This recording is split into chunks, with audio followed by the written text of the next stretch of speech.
Chapter 1, Intro Archi. It was a warm summer night in the village of Kanahagakure. The ANBU were rushing around the village. The civilians were heading home from their shops for the day. Off-duty ninja were in bars drinking away the night, and all of the children were at home or in one of the many orphanages which were full after the Kyuubi attack 7 years prior. Well, that is true except for one child, one Naruto Uzumaki. Naruto was in a park all alone, having been sitting on the swing almost crying since all of his friends had been picked up by their families about half an hour ago. Naruto was an orphan, you see. He was a short boy for his age. He had spiky sun-kissed blonde hair. He had heterochromic eyes, his left one being a dark blue, while the other was a green-blue color, and adorning his cheeks were 3 whisker-like marks. Naruto wore a blue shirt with a red swirl pattern on the back, a pair of baggy green camo pattern shorts, and a pair of black ninja sandals. He was hated by the village for reasons he didn't know. He was never told. In truth, it was because Naruto was the Jinchuriki, or power of a human sacrifice for the Kyuubi no Kitsune. You see, the Kyuubi was a being of pure chakra and thus unable to be killed. The only way to stop the attack was to seal the creature. Naruto is what it was sealed into by the Yondaime Hokage Minato Namikaze. Why Naruto? Well, Naruto was Minato's own flesh and blood. Naruto had been born not even hours before the attack. In fact, his birth played a big part in the attack, as the Kyuubi had been sealed in its previous container. Naruto's mother, Kushina Uzumaki. The only time a seal on a Jinchuriki was when a female Jinchuriki was giving birth. So while Kushina had been giving birth to Naruto, the seal holding back the Kyuubi was weakened, and before the seal could be tightened after Naruto's birth, a masked man attacked the new parents Minato and Kushina, and threatening Naruto, the masked man managed to get away with Kushina and completely break the seal holding the Kyuubi before releasing the creature on the village. Minato faced the masked man in combat and in the end freed the Kyuubi from the man's control.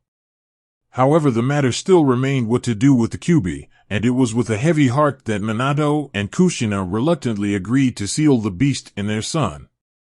The Kyuubi, however, didn't want to be sealed again, so it tried to kill Naruto before it could be sealed. However, both Minato and Kushina threw themselves between the creature and Naruto, slowing the fox's attack to the point it didn't even reach Naruto, and with a tearful goodbye, Kushina and Minato's lives were extinguished. Naruto wiped the tears that had formed in the corners of his eyes away before getting off the swing and began to walk towards the park exit. Naruto Uzumaki, you are to come with us. Our master wishes to speak with you, said an emotionless voice from behind the blonde. Naruto turned around to face the voice only to find a dozen masked shinobi. They were like the ANBU he was familiar with, but also they were quite different. None of their masks had any markings excluding the kanji 4ne or root. Naruto froze upon seeing the 12 ninja. The root ninja took Naruto's lack of movement as non-compliance, so 3 of them began to flip through hand signs. Katan Gokakyu no Jutsu, fire-style fireball jutsu, called the 3 ninjas simultaneously breathing out a ball of fire each. All 3 flew towards Naruto, ready to incinerate the boy. The sight of the fire coming at him was enough to snap Naruto out of his frozen state. Naruto, not wanting to die, threw his hands forwards and scrunched his eyes shut in a vain attempt to protect himself from the flames. After a second of nothing, Naruto opened his eyes to see a line of light blue flames floating in front of him. #Another Dimension Castle Office #. A blond man with dark blue eyes sat in his office looking over various paperwork, trying not to incinerate the piles of paper on his desk. That's when he felt a surge in power similar to one he hadn't felt in 7 years. Sitting up straight, the man looked around. He then felt the same power flare again, reassuring him that he had in fact felt it, and in the blink of an eye he stood up and a ring formed beneath his feet before rising upwards, making the man vanish. #Same dimension, different castle and office #. At the same time, a red-haired, light blue-eyed man sat in his office just like the blonde man. He was looking over paperwork, trying not to destroy them as they were important to his clan. He too felt a strong surge in power similar to one he had not felt in 7 years. Sitting up trying to make sure his mind wasn't playing tricks on him, he felt another surge, and instantly locking onto its location he stood up, and like the blonde man a ring formed below his feet before raising up, making the man vanish. Back with Naruto. Naruto looked at the blue flames, confused. Why were they just floating there? Lowering his hands so he could see the ANBU-like guys, they appeared to be as shocked as him. "What did you do?" asked one of the ANBU men. "Nothing, I swear," declared Naruto, his hands flicking back up, his eyes scrunching shut again. However, what he didn't see was for the blue flame to be thrown back at the root ninja, who were surprised to dodge. About half of the root ANBU were hit with the fire. They dropped to the ground dead. Naruto's eyes shot open at the sound and smell of burnt flesh. Upon seeing the 6 dead ninja, he dropped to the ground hyperventilating.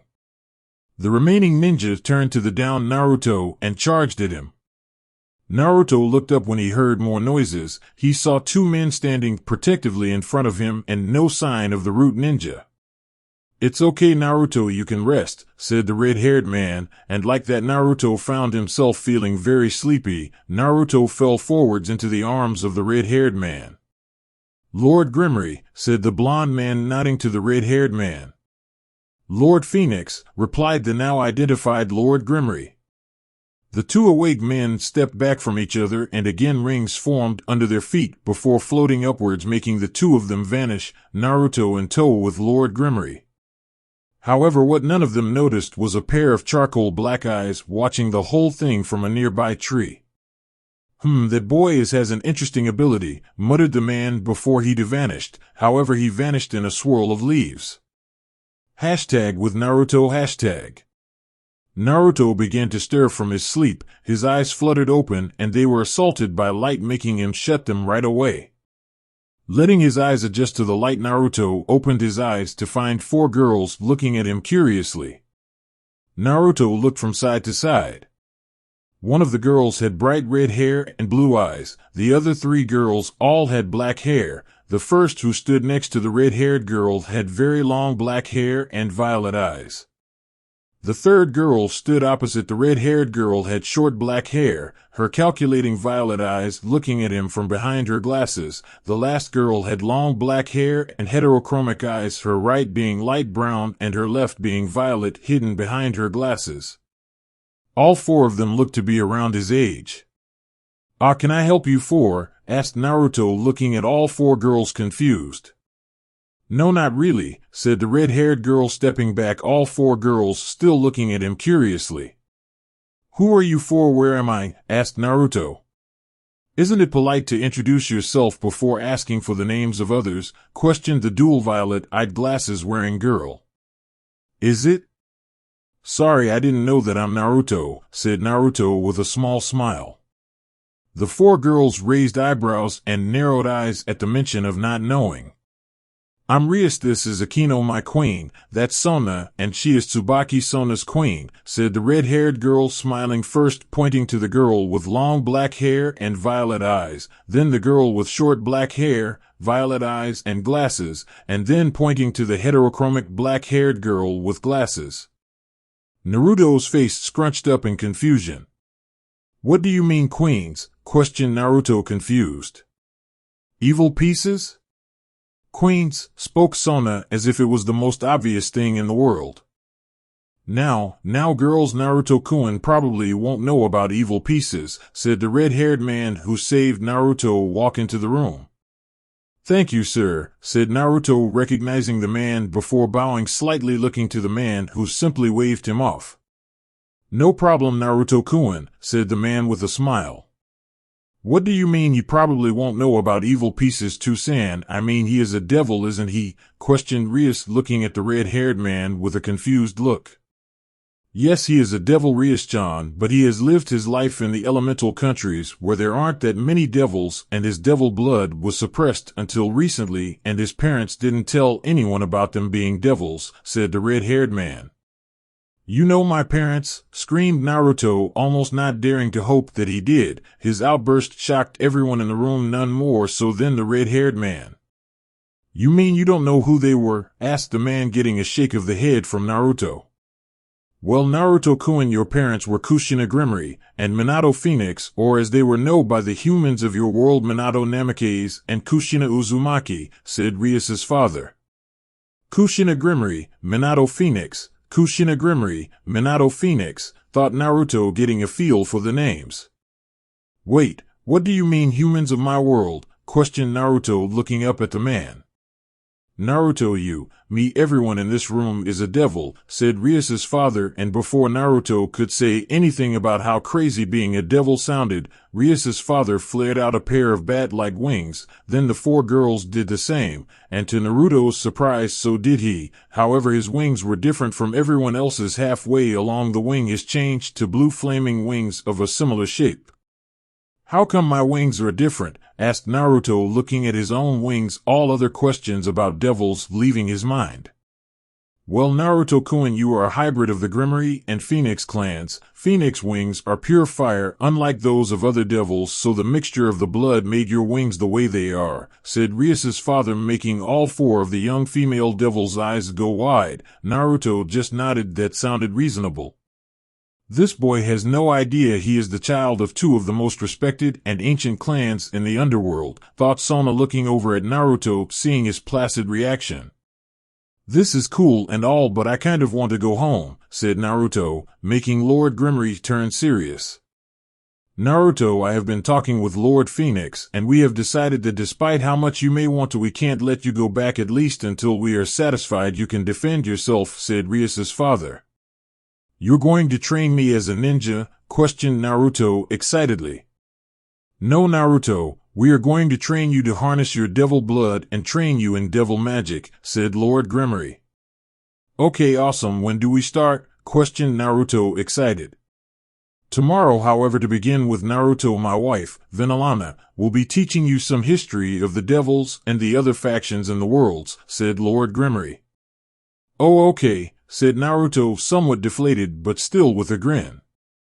For now, feel free to wander around and get familiar with the castle grounds. If you need to find somewhere specifically, ask one of the maids. They shouldn't be that hard to find, said Lord Grimmery, walking out of the room.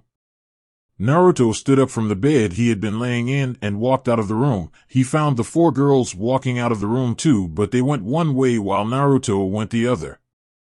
#next day. Naruto was led by a brown-haired woman from his room towards the library, which he had stumbled across in his travels the previous day, but had moved on in favor of getting more of the castle memorized. Naruto had found that the castle was huge, and running around the halls were hundreds of maids. Arriving in the library, Naruto followed Vinalana towards what appeared to be the middle of the library, where a table and a chalkboard were situated. Sit, Naruto, said Vinalana, pointing to the table. Naruto sat at the table and looked to Vinalana, who was now sitting opposite him with a soft smile on her face. So Naruto-kun, let's begin. Tell me, what do you know about devils? Questioned Vinalana. She had been told by her husband that the boy would not likely know anything, but she wished to know for sure. She was starting from scratch. Nothing, Vinalana-sama, said Naruto respectfully. Vinalana nodded to Naruto, who looked sad that he knew nothing of his species. It's okay, Naruto-kun, it's understandable. Devils are secret for most people, said Vinalana with a soft smile. Naruto let a small smile grace his features. All right, Naruto-kun, we'll start with recent history of devils, began Vinalana. #several hours later. Naruto walked away from the library with a book under his arm. Vinalana had covered the basics of the three great factions: the angels, the fallen angels, and finally the devils. After that, Vinalana had gone over the major battles of the last great war, and then finally the origin and purpose of the evil pieces. I wonder if I can get a set of evil pieces, muttered Naruto, looking at the book in his hands. He was supposed to read the first chapter of the book. He was scared what Vinalana would say to him tomorrow when he told her he didn't do it because he couldn't read, but that was for tomorrow. Until then, he had other things to do. He just hoped she didn't get really angry at him. Hey, Naruto-kun, came the voice of Rias from inside a room to the left of Naruto. Hey, Rias-chan, what can I do for you? Asked Naruto, walking into the room. "D, do you want to watch some anime with me?" asked Rias nervously. She didn't want Naruto to think she was strange for watching anime. "What's anime?" questioned Naruto, making Rias perk up. Of course, he doesn't know what anime is. Maybe I can get him into it, thought Rias. She wanted a friend who watched the same stuff as her. She wanted to have someone to talk to. Akino didn't like many anime, nor did Sona or Tsubaki, and those were the only devils her own age she liked. "It's really cool. Come here, sit, watch with me," said Rias with a smile, patting the seat next to her. Naruto hesitantly nodded and moved over to the seat and sat down very stiffly. He wasn't used to people wanting to do things with him. Hell, he wasn't used to people talking to him, full stop. Rias lay her head on Naruto's shoulder, making him stiffen. "You okay, Naruto-kun?" asked Rias, lifting her head up and looking at him. He just nodded, and she lay her head back down on his shoulder as the two watched. Naruto was for the first little while not paying any attention to the show in favor of making sure Rias didn't turn around and hurt him while his guard was lowered. #hours later. Naruto and Rias sat in front of the TV having eaten their dinner and returned to watch more anime. The young blonde devil had found himself really liking the show. It was action-packed, story-driven, and the characters were relatable. Naruto looked at Rias to ask her something only to see her asleep on his shoulder. Gently moving her from his shoulder, he stood up, catching head before it hit the couch. Naruto looked at the red-haired girl. Deciding he couldn't leave her there, he picked her up bridal style and headed towards where her room was. He only knew as he was sleeping in the room next to hers. She snuggled closer to him as he walked. He was kind of thankful and at the same time not thankful that no maids were in the halls. As he walked, he would have been embraced about having Rias asleep in his arms, but the maids could have taken her to bed while he went to his own. Walking into Rias's room, Naruto walked over to her bed and pulled her quilt back before placing her down onto her bed. Going to stand back up, Naruto found Rias to be holding him rather tightly by his shirt. Naruto sighed and tried to pry her hands off him. "No, stay warm," muttered Rias in her sleep. Naruto again tried to pry her hands off him, but with no luck. Naruto sighed before climbing into the bed next to Rias before pulling the quilt over the both of them. "Good night, Rias-chan," muttered Naruto, closing his eyes.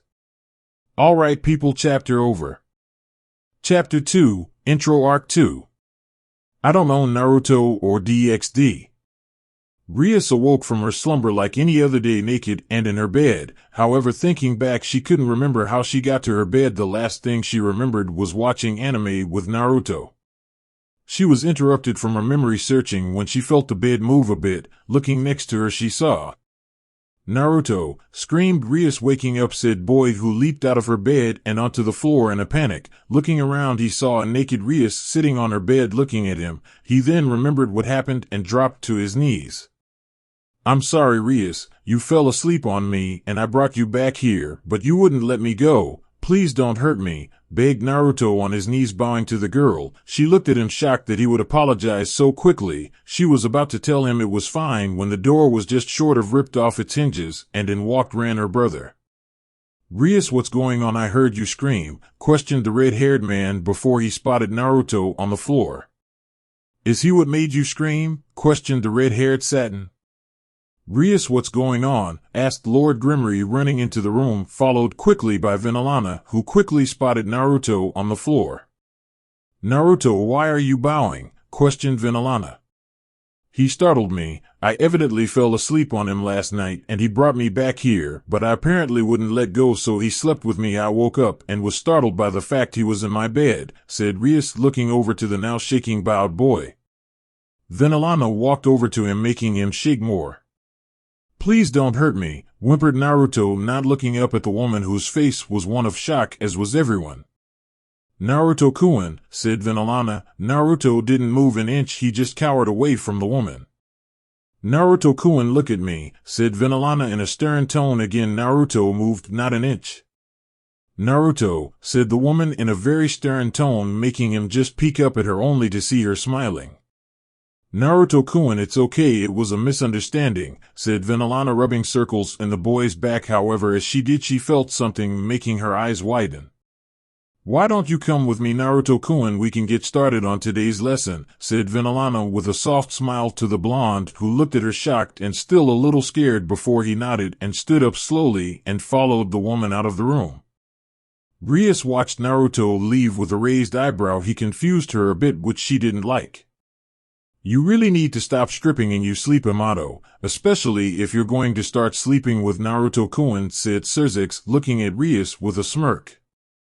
Nisan, screamed Rias, blushing up a storm. Both her father and brother chuckled before walking out of the room, leaving Rias, who sighed. Naruto-kun, thought the girl, looking down at the ground where he had been not moments before. Hashtag with Naruto and Vinalana. Hashtag. Naruto had quickly gone and got the book he was supposed to read from the lounge before meeting Vinalana in the same place in the library their lesson had been the previous day. Naruto-kun, before we begin today, I want to ask you to do something for me, okay? Questioned Vinalana. He hesitantly nodded. Could you take off your shirt and turn around? Asked Vinalana. Naruto's eyes widened. He looked shocked and scared, but after a moment he complied. He turned around and took off his shirt, showing the violet-eyed woman his back. Vinalana had tears in her eyes. Naruto's back was covered in scars. She reached out and placed her hand on his back. Gently running her fingers over his back, she felt every scar on his back in the grisly and gruesome detail. Her eyes narrowed as she spotted the word Damon carved into Naruto's peach-colored skin. Okay, Naruto, you can put your shirt back on, declared Vinalana, trying to hold back her rage towards the boy's home. Not only was the boy covered in scaring, he was dangerously underweight even for a devil. Naruto hesitantly turned around to face Vinalana, who wore a calming smile on her face despite her boiling rage. I'm sorry about earlier, Vinalana-sama, said Naruto, bowing his head touching the ground. It's okay, Naruto-kun, it was a misunderstanding, said Vinalana with a soft smile, touching the boy's back, making him look at her. Okay, let's get started on our lesson, said Vinalana with a smile. Naruto nodded. So can you tell me what those pages I asked you to read covered? Asked Vinalana. And no, I can't, stuttered Naruto, looking down. Why? Didn't you do the reading? Asked Vinalana. And no, Vinalana-sama, spoke Naruto, looking down, shaking his head, tears beginning to form in his eyes. Why not, Naruto-kun? Asked Vinalana in a calm tone. She wouldn't get angry if he had a valid reason for not doing it. Muttered Naruto. I'm sorry, Naruto-kun, I didn't hear that, said Vinalana, still in a calm tone. I didn't do it because I can't read, muttered Naruto lowly, but with enough volume that Vinalana heard him, making her look at him shocked as her rage began to grow again. Oh, Naruto honey, why didn't you say? Asked Vinalana in a sad tone. He should have been able to read at least partially. I was scared, muttered Naruto, making Vinalana look at him confused. Scared? Why? Asked the brunette. People always hurt me when I asked for help. I was scared you would too, said Naruto. Is that what happened to your back? Questioned Vinalana, her eyes narrowing. No, people hurt me saying I killed their sons, daughters, fathers, mothers, brothers, sisters, said Naruto, once more causing Vinalana's eyes to narrow. All right, Naruto, let's get started on the lesson. We'll start with teaching you how to read, okay? Asked Vinalana with a smile towards the young blonde, who nodded towards the woman. Hashtag with Rias. Hashtag. Rias sat in the lounge room with Akino, Sona, and Tsubaki. The latter three were talking and having fun, but Rias, well, her mind was still elsewhere, more specifically on Naruto. Rias, called Sona, making Rias blink and shake her head before turning to the other king-rank devil in the room. Yes, Sona? Questioned Rias. Are you okay? I called you name about 5 times? Asked Sona. Yeah, I'm fine, just a little confused is all, said Rias, making Sona raise an eyebrow at the red-haired girl. About? Pushed Sona. She hadn't really ever seen Rias confused. Well, you remember Naruto? Questioned Rias, getting a nod from the 3 other girls in the room. Last night, he and I were watching anime. I apparently fell asleep, so he brought me back to my room and apparently was clinging to him enough that he couldn't get loose, so he climbed into bed next to me. And when I woke up this morning, he shot out of bed and was apologizing, bowing, and he didn't move until Ka-chan came in and forced him to look at her, but he looked terrified the whole time, said Rias in a confused tone. Terrified? Why? Asked Sona. That's what I'm trying to work out. It's really confusing me, said Rias, frowning. He seemed fine the other day. Maybe he was scared of your mother, suggested Sona. No, he spent a few hours yesterday learning from her, and he was fine when he finished, declared Rias. He did go stiff when I leant on his shoulder. He said it was nothing, but he seemed tense, muttered Rias, looking down. That's strange. Why would he be tense when you leaned on him? Questioned Akino. Do you think maybe he isn't used to physical contact? I mean, he seemed so shocked that your father knew his parents. He obviously didn't. Maybe he isn't used to physical contact, suggested Tsubaki. That makes sense, at least for why he was tense about the contact, but not why he was terrified earlier, muttered Rias, nodding to Tsubaki's suggestion. I have a theory, but I hope I am wrong, said Sona, making the other three look at her confused. He doesn't know social norms, proven the other day when he told us he didn't know that it was polite to introduce himself before asking about us. He doesn't have parents around, and is clearly desperate to know them, shown by his reaction to your father saying he knew them, suggesting he is an orphan. He was terrified of Venelana-sama and Urias, who have shown him nothing but kindness when he did one little thing wrong. I hate to even suggest it, but maybe he's been gulp abused, spoke Sona. No way, there is no way someone that kind could have been abused, declared Rias, shaking her head in denial.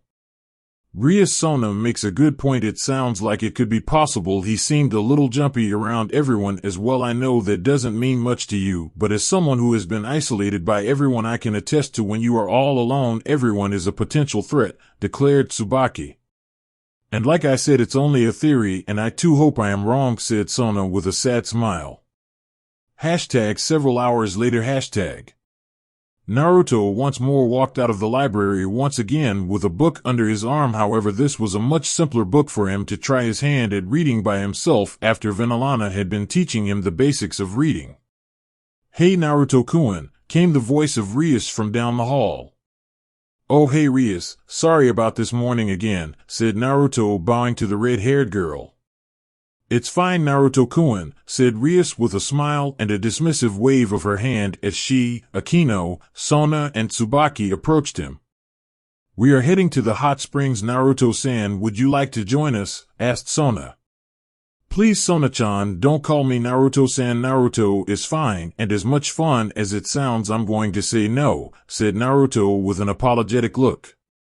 Oh, don't say that Naruto-kun, said Rias, hugging his arm, making him once again stiffen at the contact, before he quickly tried to pull away from her. Sorry Rias-chan, I have other things to do, said Naruto, trying to step back from the girl. Things? What things? Questioned Rias. I have reading. Yeah, I have reading to do, stuttered Naruto, not wanting to go with them at all. You have all night to read. Come on, it'll be fun, said, trying to persuade her new friend. Naruto just stepped back, still trying to get away from the girl. Sorry Rias-chan, I really can't. I have dashed, said Naruto, interrupted by a voice from behind him. Needs to come with me, said Venelana, walking out of the library. But didn't he just finish his lesson with you? Asked Rias. Yes, he did, but I need to talk with him about his village, and there are still some other things that he and I need to discuss, declared Venelana, placing her hands on Naruto's shoulders, making the boy relax a bit. Oh, okay, see you later Naruto-kun, said Rias, waving to the boy as she and her friends walked on.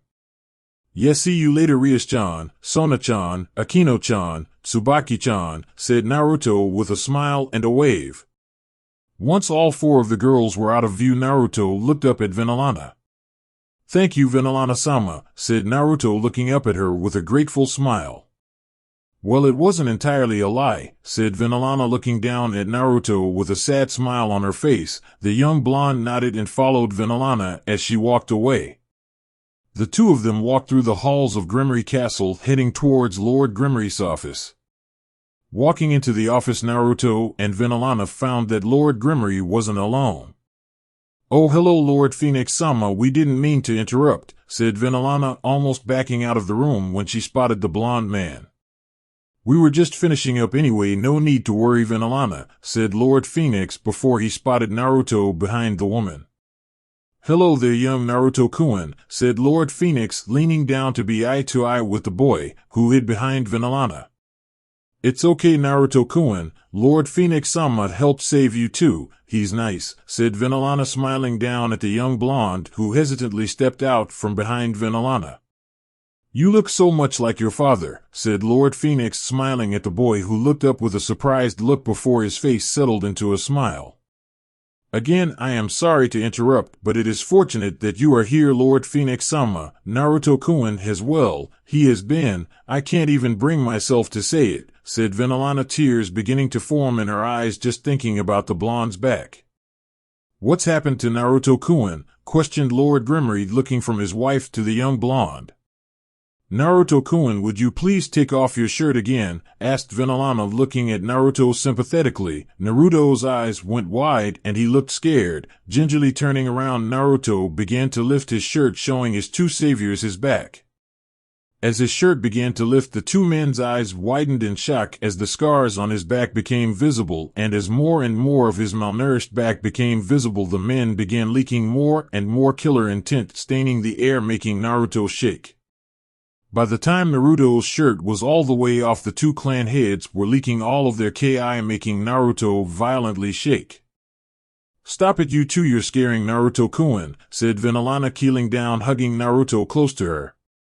"It's okay, Naruto-kun, they're not directing that at you," said Vinalana, hugging Naruto, who was shaking, borderline crying, as the two men watched on before cutting off their ki, as Naruto cried against Vinalana's shoulder as the brown-haired woman glared a deadly glare at the two men, who instantly were terrified of the woman's fierce glare. Both men glanced back at Naruto's skinny and scared frame. "I'm going to burn that fucking village to the ground," declared Lord Phoenix, his eyes aflame with determination. "No, don't," yelled Naruto, looking up at the man with pleading eyes, shocking all three other people in the room. "They may have done this to me, but most of the village doesn't deserve to die because of this," said Naruto, motioning to his back, once more shocking the adults. Lord Phoenix stood back and looked at Naruto before nodding to the boy. "I am surprised you have scared. Phoenix generally don't scar," declared a relatively calm Lord Phoenix. Mumbled Naruto. "What was that?" asked Lord Phoenix. "They poured salt into the wounds," said Naruto, only to once more start shaking violently. "What?" screamed Lord Phoenix, and Lord Grimmery combined, once more releasing their entire ki, only to once more be glared at by Vinalana, who was hugging a once more terrified Naruto, making both men stop again, fearing Vinalana's wrath. "I think that just emphasizes the point that you need to learn to protect yourself," said Lord Grimmery, looking to Lord Phoenix, getting a nod from the man. "So I think we need to start your magical training soon," declared Lord Grimmery. Several days later. Naruto, having finished his lessons with Vinalana, he began walking around the castle looking for something to do. He wasn't supposed to start his magical training until the next day, and he really didn't feel like doing more reading, having got up to what Vinalana described as an adequate reading level in the last few days. Adequate apparently meaning at least a grade 7 level of reading ability, Vinalana having been casting memory magic on him so as to retain all of the knowledge passed on to him during all their lessons. "Naruto-sama," spoke a voice from behind the blonde. Naruto turned to come face to face with a silver-haired and silver-eyed maid. "Yes, Grafia," said Naruto, nodding to the woman. "Lord Grimmery wishes to speak with you," declared Grafia, getting a nod from the blonde. Grafia was made Naruto would say he was the most comfortable around, not used to having people waiting on him hand and foot. Naruto walked past the silver-haired maid, who returned to her duties as the blonde walked down the halls. Walking down the halls, Naruto smiled. He did have to admit, after spending a week in the castle, he was beginning to become comfortable with most of the people. Naruto contemplated what Lord Grimmery could want to see him for, deciding it would be better to find out for sure rather than try and guess. He sped up his pace. Once more walking into Lord Grimmery's office, the young blonde saw the man sitting behind his desk, pen in hand filling out forms. Looking up from the forms, Lord Grimmery saw Naruto standing at the door. Naruto-kun, good, take a seat, said Lord Grimmery, pointing to a seat opposite him. Naruto nodded and sat down. Lord Grimmery finished writing on the form before turning to Naruto. Naruto-kun, the time has come. Today you get your evil pieces, said Lord Grimmery, making Naruto's eyes widen in surprise before a grin found itself on his face. Really? I get them today? Asked Naruto in a happy tone, almost bouncing up and down at the thought. Venalana has been keeping myself and Lord Phoenix apprised of your great strides with your learning, and we all agree it would be a good idea for you to get your pieces, said Lord Grimmery with a smile. Naruto couldn't contain himself. He jumped out of the seat and jumped around in happiness. Lord Grimmery just smiled as Naruto jumped around happily. Venalana will take you to get your pieces, said Lord Grimmery, and Venalana walked into the room and smiled at the happy Naruto, who was still jumping around for joy. Let's go, Naruto-kun, said Venalana with a smile. All right, people, that's a wrap. Chapter 3, Intro Arc 3. I don't know Naruto or DxD.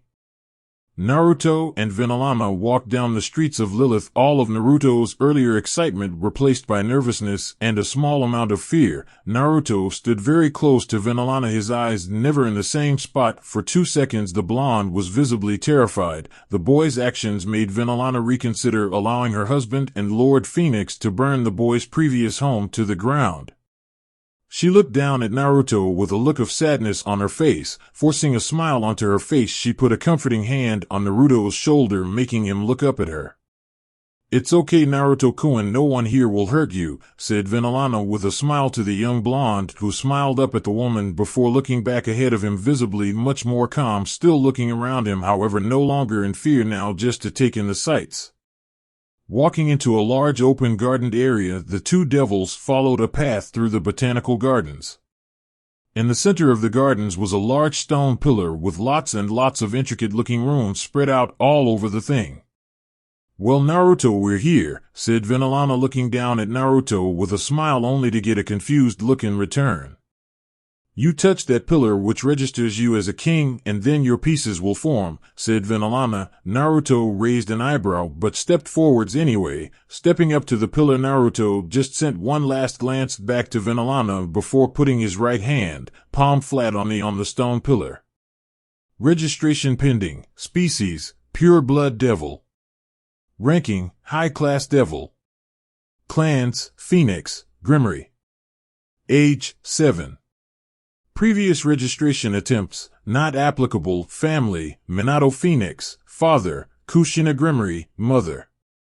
Registration approved. Please hold your left hand out, flat palm upwards. Naruto Grimmery Phoenix, spoke a deep voice from within Naruto's mind. Naruto flinched before following instructions and held his left hand out, palm upwards and flat. To Naruto's great shock, a cloud of red energy formed atop his open palm. The cloud dissipated, with leaving 15 blood-red chess pieces in the blonde's hand. Naruto let a grin spread across his face as he looked down at the pieces in his hand, only to raise an eyebrow as he saw 3 pieces glowing. Wow, aren't you lucky, Naruto-kun, not 1, not 2, but 3 mutation pieces, said Venalana, looking at the pieces in Naruto's hand. On the outside she was relatively calm, but on the inside she was shocked to her core. It was rare for devils to get 1 mutation piece. It was almost unheard of for a single devil to get 2, and was inconceivable for a devil to get 3 right off the bat. Had Venalana not seen it with her own eyes, she would have never believed Naruto had 3 mutation pieces left. Alone the rarest piece to have a mutation piece, the queen. The other 2 were slightly more believable given they were the same class 2-pawn mutation pieces. You told me that mutation pieces are rare, right? Questioned Naruto, the information he had learned and the facts in front of him contradicting. I did. You are incredibly lucky, Naruto-kun, those pieces are really powerful, said Venalana. Naruto just looked down at the pieces with an interested expression. Hashtag the next day hashtag. Naruto walked out the library, his now compulsory book under his arm, quickly walking to his room so he could put the book in the room so he could begin his magical training. Running into his room, Naruto threw the book on his bed before running back out of the room and heading to Lord Grimmery's office. Running down the halls, Naruto weaved, ducked, and dodged the maids as they went about their business while he ran. Running into Lord Grimmery's office, the young blonde skidded to a halt in front of the man's desk. "Excited, are we, Naruto-kun?" asked Lord Grimmery with a knowing smile on his face. "Yes, I am," said Naruto simply with a grin. "All right, well, let's head outside so we can begin," said Lord Grimmery with a smirk. Naruto nodded vigorously before turning around and walking out of the room. Lord Grimmery just smirked as he stood up, and a circle formed underneath his feet before it rose up, engulfing him. Naruto walked into the main hall of the castle before proceeding outside. "You took your sweet time, Naruto-kun," said Lord Grimmery, who was leaning on the wall next to the large doors. "How did you get out here before me?" asked Naruto, looking around for some explanation. "Magic," said Lord Grimmery, mysteriously waving his hands around. "Come on, Naruto-kun, we need to get started, especially given now you are officially considered a king," said Lord Grimmery, getting a nod from the blonde before the two devils walked along the path leading to the castle gardens. Walking into the gardens, the two devils moved to the rear of the area so any magic to get out of hand wouldn't destroy anything important.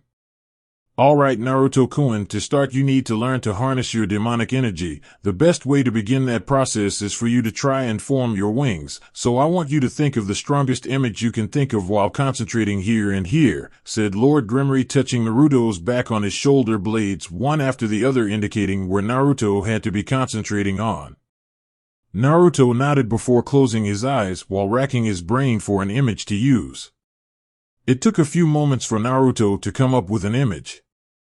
It was from when he was 5. After being attacked by a mob, Naruto had found himself on the verge of unconsciousness, and appearing between him and the mob was a silver-haired ANBU agent, his left hand cloaked in lightning, and the alley was filled with the sounds of thousands of birds chirping, and like that the image ended. Naruto concentrated on his shoulder blades with the image of the ANBU agent, left hand cloaked in lightning. It took a few moments, but Naruto felt a pair of wings flare out from his back. Naruto opened his eyes, and to his happiness the wings had formed like the first time he had seen his wings, black and bat-like until halfway along before turning light blue and flaming. "Well done, Naruto, very well done. Not many devils get it on their first try," said Lord Grimmery, making Naruto blush at the praise and smile sheepishly, breaking his concentration, making his wings vanish. "Now I want you to continue to practice that until you can do it without thinking about that image, and takes no time for your wings to appear," said Lord Grimmery, getting a nod from Naruto, who then proceeded to try again, his wings appearing marginally faster than before. "Good, keep on going, Naruto," said Lord Grimmery with a smile. Hashtag the next day hashtag. Naruto trudged out of the library. His body ached. He had worked a lot on his wings yesterday, but he had done some physical training which had just tired him out completely after working on his magic for so long. "Blonde hair, heterochromic eyes, you must be the Naruto-san I have been hearing so much about," declared a voice from down the hall. Naruto turned to the source of the voice and saw a young man, probably no older than himself and Rias. He had black-colored spiky hair and violet eyes. "Ah, Saror-kun, I see you've met Naruto-kun," said Vinalana, stepping out of the library from behind Naruto. "Naruto-san, the name's Saror Bale, it's nice to meet you," said the man, sticking out his hand for Naruto to shake. Naruto smiled at the man and grasped his hand. "It's nice to meet you, Saror-san, and please call me Naruto," spoke Naruto with a smile as he shook Saror's hand. "In that case, just call me Saror," declared the black-haired man.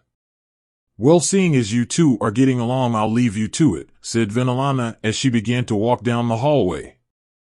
"So what's your story, Saror?" asked Naruto, hoping to make a friend of the man. "I'm the oldest son of Lord Bale and second heir to the title. Vinalana-sama is my aunt, Rias and Surzex are my cousins," said Saror. "Wait, oldest child, but second heir? How's that work, if you don't mind me asking?" questioned Naruto. Well, I didn't inherit the power of destruction of my clan, so they denounced me as heir, said Sarorg, looking down, making Naruto look at him confused. So because you didn't inherit a special power of your clan, you were denounced as heir? Questioned the blonde, requesting clarification. The blonde got a nod from Sarorg.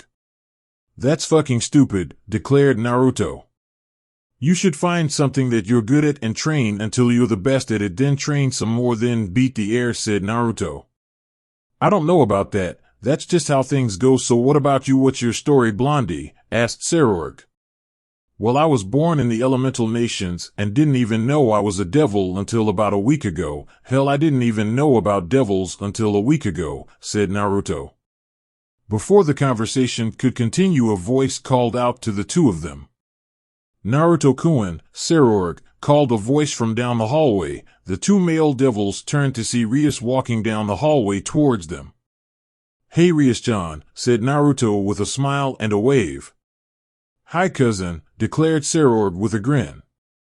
So I see you two have met, said Rias, getting a nod from the two males. Do you two want to come and play truth or dare with Sona, Tsubaki, Akino, and me? Asked Rias. Naruto looked to Sarorg, who shrugged. Why not? Said Sarorg, walking towards Rias. Sure, said Naruto, following after the two of them. The three devils walked through the halls of the Grimoire Castle, eventually coming to one of the many lounge rooms where they found Sona, Akino, and Tsubaki sitting in a circle, and in the middle of the circle sat Bottle. Rias sat down next to Akino, Sarorg next to Tsubaki, and Naruto between the two. So you two are joining us as well? Asked Sona, looking to the two male devils, getting a nod from each of them. Just for someone who has never played this before, what are the rules? Asked Naruto, making everyone look at him.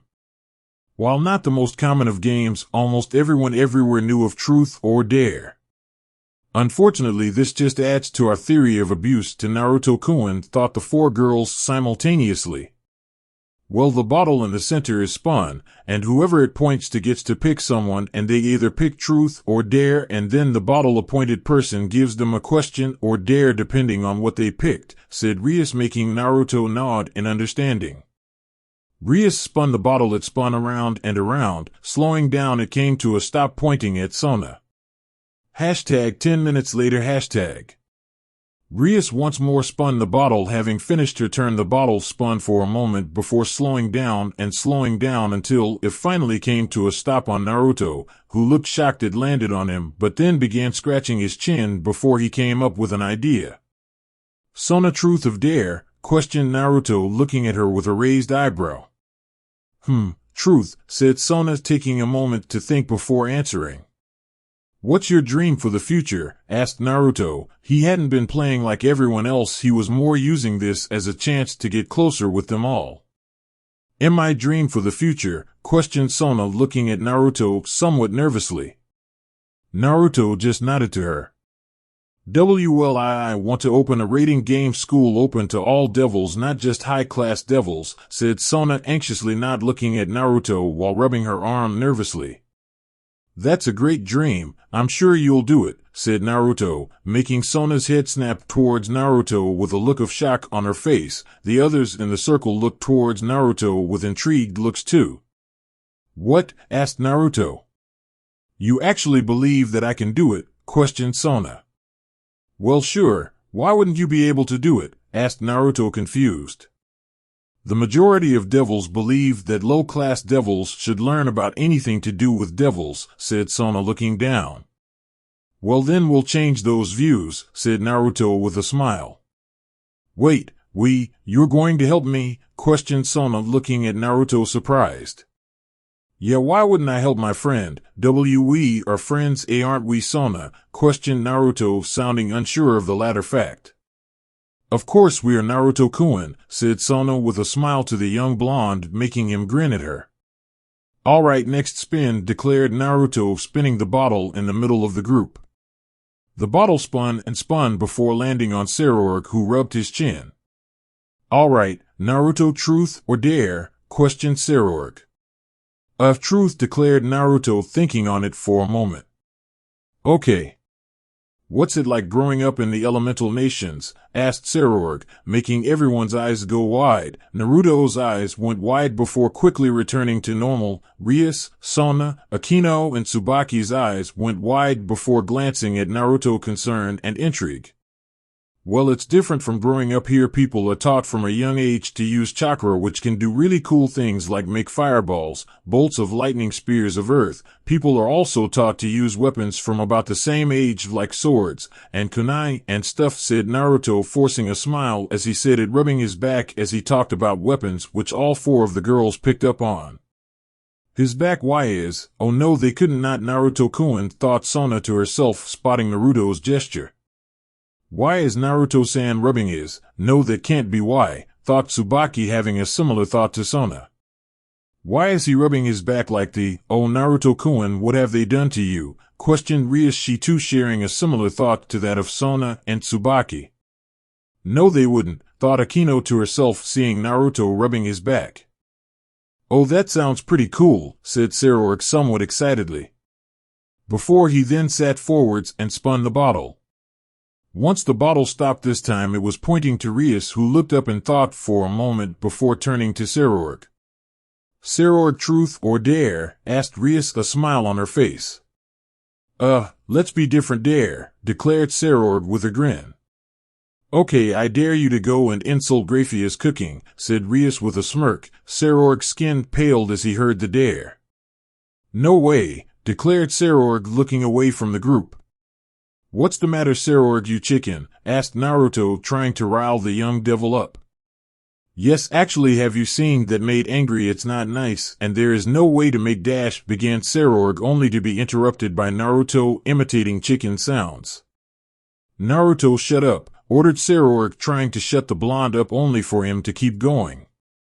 I said shut up, Naruto, repeated Sarorg, only for Naruto once more ignore him. Shut up, yelled Sarorg, slamming his fist into Naruto's gut. Sarorg, yelled Rias, looking at the doubled-over Naruto, who was wincing in pain. Sarorg, ugh, you know how I said earlier about finding something you're good at and, training to be the best, then training some more, said Naruto. Yeah, said Sarorg in a confused tone. I think we've just found what you're good at, muttered Naruto, falling forwards face first into the ground. Sarorg couldn't hold back a laugh at the boy who rolled onto his back, and he too began laughing. Rias just smiled and shook her head, resting half of her face in the palm of her hand. Let's do something else now, suggested Rias. Like what, Rias? Asked Sona, looking to the girl. Hot springs, suggested Rias with a shrug of the shoulders. That sounds nice, declared Sona, shrugging. Yeah, let's go, stated Akino, standing up. I agree, said Tsubaki, pushing herself to her feet. Sounds like an idea, spoke Sarorg. You guys go on without me, I have, stuff to do, said Naruto nervously with a smile, backing up, drawing a raised eyebrow from Sarorg and downtrodden looks from the four girls. Come on, Naruto-kun, it'll be fun, said Rias, hugging Naruto's arm. Please, Naruto-kun, asked Akino, looking at Naruto with a pout. We just want to hang out more, please, Naruto-kun, said Sona, tilting her head to the side, holding her hands together in front of her stomach. Please, Naruto-san, spoke Tsubaki, looking at him sadly. Come on, buddy, you can't honestly say no to these faces, can ya? Asked Sarorg, throwing an arm over Naruto's shoulder. Naruto sighed and nodded. All right, let's go, said Naruto, defeated by his friends, following their lead as they walked towards the hot springs. #hot springs. Several minutes later. Naruto walked with Sarorg into the male change rooms. He had several options. He could wait until Sarorg had gone before and then leave, but he would get an even bigger guilt trip from everyone if he did, so that option was out. He could change as quickly as possible and be the first in and last out of the water, or he could wait until everyone else had got into the water and hope the steam would cover his scars. The second option is the dash, thought Naruto to himself, only to be interrupted. You coming, Naruto? Asked Sarorg, who had already apparently changed and was headed in. Yeah, I'll be in a moment, declared Naruto, inwardly cursing at his slow speed. Naruto quickly stripped down and changed, wrapping a towel around his waist before walking out into the actual hot springs, only to see all 5 of the other devils already there, and minimal steam. Once more Naruto inwardly cursed his luck. Walking along the side of the hot springs, Naruto heard several sharp intakes of breath behind him. "Naruto buddy, why you're back?" stuttered Sarorg, seeing the blonde scared back. "Now do you guys see why I was so hesitant?" asked Naruto, looking away from the 5 devils, holding his left upper arm with his right hand. "I'm sorry, I can't do this," said Naruto, turning back around and briskly walking back to the change rooms. Alright people, chapter over. Chapter 4, Intro Arc 4. I don't know Naruto or DxD. Naruto sat in front of Vinalana in the library reading a book she had asked him to read. It was about time their lesson ended, and Vinalana was looking at Naruto sadly. "Naruto-kun, I wish you would stop avoiding Rias, Akino, Sona, Tsubaki, and Sarorg," said Vinalana, looking at the blonde, making him look up from his book. "I can't, Vinalana-sama. They saw my scars, and they won't let me forget about them. I don't want someone to hurt the people who gave them to me. I just want to forget about them," said Naruto with a sigh. It had been a few days since the incident. He really didn't want to avoid them, but every time he tried to talk with them they would bring up his scars. It didn't help that Sarorg and his mother were staying in the castle for a while, so he would run into the young devil quite often. Rias was the worst, though. She looked at him as if he was made of glass, and so much as breathing on him wrong would make him shatter. "We'll leave it here for today. Naruto-kun, just finish reading that book by tomorrow," said Vinalana. Naruto nodded, and pulling out his bookmark he marked his page before closing the book and getting up. Walking towards the door of the library, Naruto tucked the book under his arm as Vinalana walked behind him. "Naruto-kun," called a voice from down the hall. Naruto sadly closed his eyes and looked down. "I'm sorry, Rias, I'm busy, maybe later," said Naruto before he quickly took off down the hallway in the opposite direction to Rias, who stood there almost crying, looking as Naruto just short of ran down the hall. "Rias, sweetie, he just want to move on and forget about his scars," said Vinalana, looking down at her daughter. "How can he? His back is covered in scars, Kaa-chan. How can he move on?" "Who the hell would do that to Naruto-kun?" questioned Rias, looking at her mother. "Rias-chan, you're causing Naruto-kun just as much if not more pain by forcing him to remember what happened to him when he just wants to forget," declared Vinalana, making Rias's eyes go wide as she realized what she had been doing to Naruto, and she looked down, tears forming in her eyes. "Naruto-kun," spoke Rias, hugging herself with a hand over her now crying eyes as she dropped to her knees. #with Naruto. Naruto walked down the hall. Today was not a good day. Once more Sona and Tsubaki were over, so he had 5 people to avoid rather than the 3 of most days, but luckily he made it to his room to drop off his book without incident. Unfortunately, the walk to Lord Grimry's office so he could start his magical training for the day was less so when he ran into Sarorg. "Naruto, buddy, can we talk, please?" questioned Sarorg, walking up to Naruto, who looked up at his friend. "Sorry, Sarorg, I need to see Lord Grimry-sama," said Naruto, walking past the man only for his arm to be snatched by Sarorg. "Look, Naruto, I'm sorry about bringing up those scars every time we've talked. I promise I won't bring them up anymore," said Sarorg, looking down at the ground as Naruto looked back at him. "Just please stop avoiding me. To be honest, Naruto, you're one of my only friends, even if we barely know anything about each other, and you're one of the only people besides my mother who believes I can reclaim the title of Bale Heir," said Sarorg, his free hand clenching into a fist. "I accept your apology, Sarorg, but I do actually have to go," said Naruto, shaking his arm free of Sarorg's grip. "We'll talk later," said Naruto as he left, waving to the black-haired devil.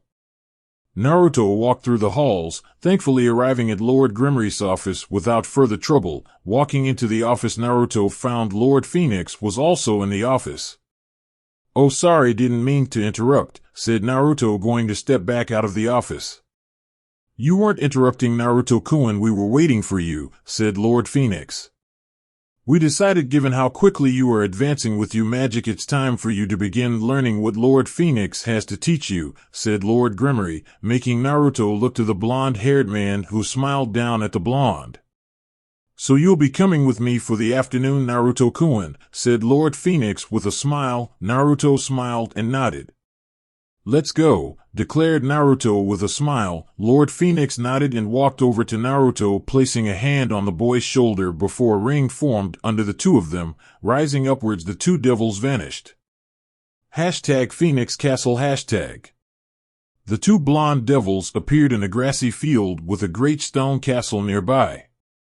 Alright, Naruto, Lord Grimmery-sama was telling me that you have almost perfected summoning your wings at will and have started on focusing your magical energy to different points of your body, said Lord Phoenix. Yes, Lord Phoenix-sama, replied Naruto, getting a nod from the Phoenix clan head. Alright, I want you to summon your wings for me, please, said Lord Phoenix, getting a nod from Naruto, who then flared out his two wings, the bat-like wings, until halfway where they burst into blue flames. Lord Phoenix looked at Naruto with a raised eyebrow.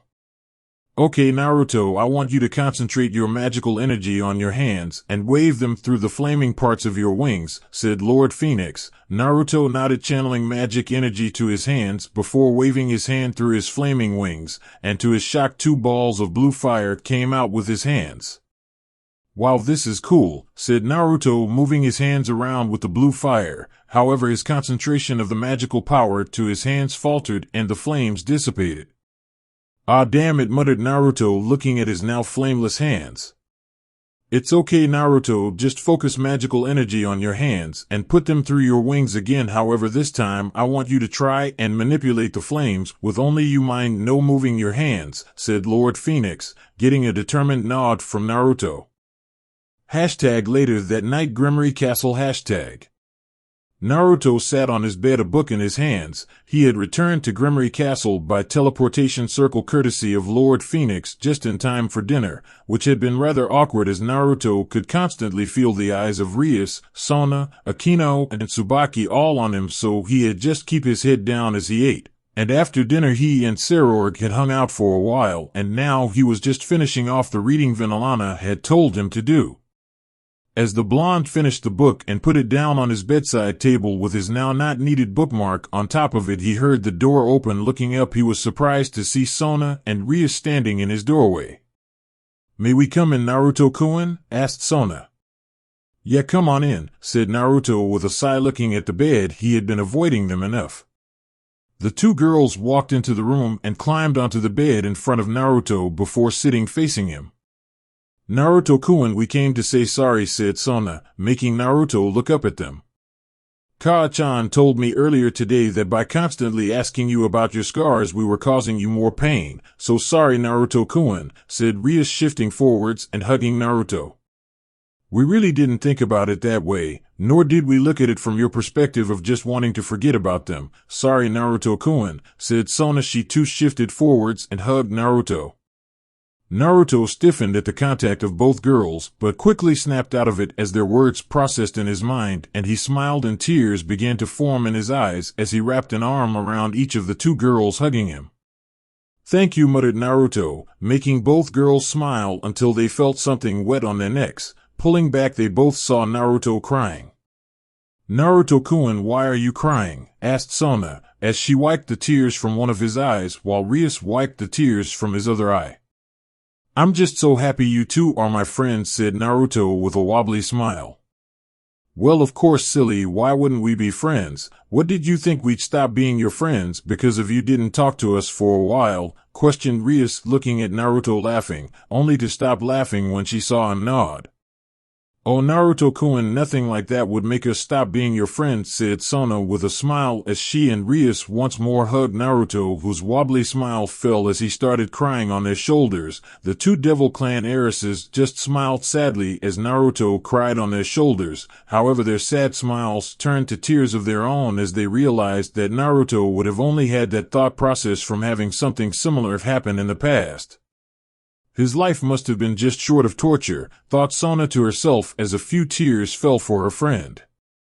I'm so sorry for all you've had to deal with, Naruto-kun, but no more, I swear on that, thought Rias with determination as she wiped some tears from her eyes.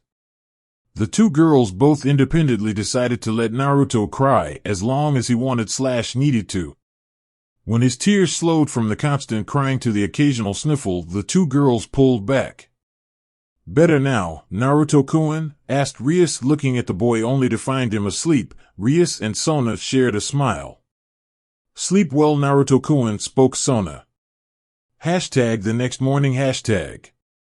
Naruto awoke from one of the best night sleeps he'd ever had. Looking over to his bedside table to see what time it was, Naruto couldn't see past the pair of glasses resting on the bedside table. "Wait, glasses?" questioned Naruto, looking once more. Yep, they were defiantly there. It was then that Naruto noticed out of the corner of his eye. "Black hair?" questioned Naruto, looking next to him. He saw a head of black hair. Naruto went to flick off the cover only to notice he couldn't move either of his arms. Looking to his other side, Naruto saw red hair. What the, thought Naruto, until he felt both people shift and both rolled to face him. Morning, Naruto-kun," spoke the still sleepy voice of Rias. "Good morning, Naruto-kun," said Sona from the other side of the blonde before she reached out and took her glasses from the bedside table, putting them on before looking back at Naruto with a smile. "What are you two doing in my bed?" asked Naruto, looking from one girl to the other, still confused about what was going on. "Rias-sama, Naruto-sama, Sona-sama, you three are awake," said Grafio, walking into the room. "Sona-sama, your sister arrived about an hour ago to collect you at Tsubaki-sama, but is now in a deep conversation with Suzuki-sama," said Grafio, making Sona's eyes go wide. Gulping, she quickly jumped out of bed. "Bye, Naruto-kun, bye, Rias, see you two next time," said Sona, rushing out of the room, revealing she was only clad in underwear. "Rias-sama, Suzuki-sama is waiting to begin your training for the day," said Grafia, making Rias to jump out of bed before running out of the room. "Bye, Naruto-kun, see you later," said Rias, running out of the room, nothing covering her form at all. "Naruto-sama, Lord Grimmer-sama requests your presence in his office," said Grafia before turning to leave. "Grafia, wait," said Naruto, causing the maid to turn back to him. "Yes, Naruto-sama?" questioned the maid. "Why weren't you surprised to see the three of us in the same bed?" asked Naruto. "That's simple, Naruto-sama. I already knew most people within the castle knew. After all, the maids need to keep track of you children, and Lord Grimmer-sama, Venalana-sama, and Suzuki-sama all like to check on you and Rias before they go to bed themselves," said Grafia before she once more turned on her heels and walked away. Naruto quickly got out of bed and dressed himself, quickly walked out of his room towards Lord Grimmery's office. He walked as quickly as he could to the office.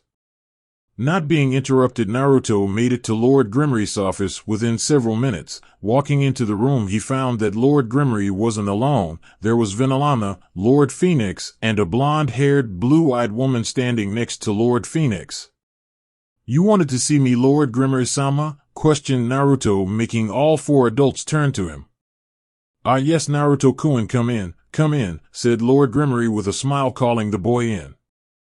"This is Lady Phoenix, Lord Phoenix's wife," said Lord Grimmery, motioning to the blonde-haired woman. "But you can call me Ruby, Naruto-kun," declared Lady Phoenix, rolling her eyes and glaring at Lord Grimmery before smiling at Naruto, who smiled back at the woman before nodding.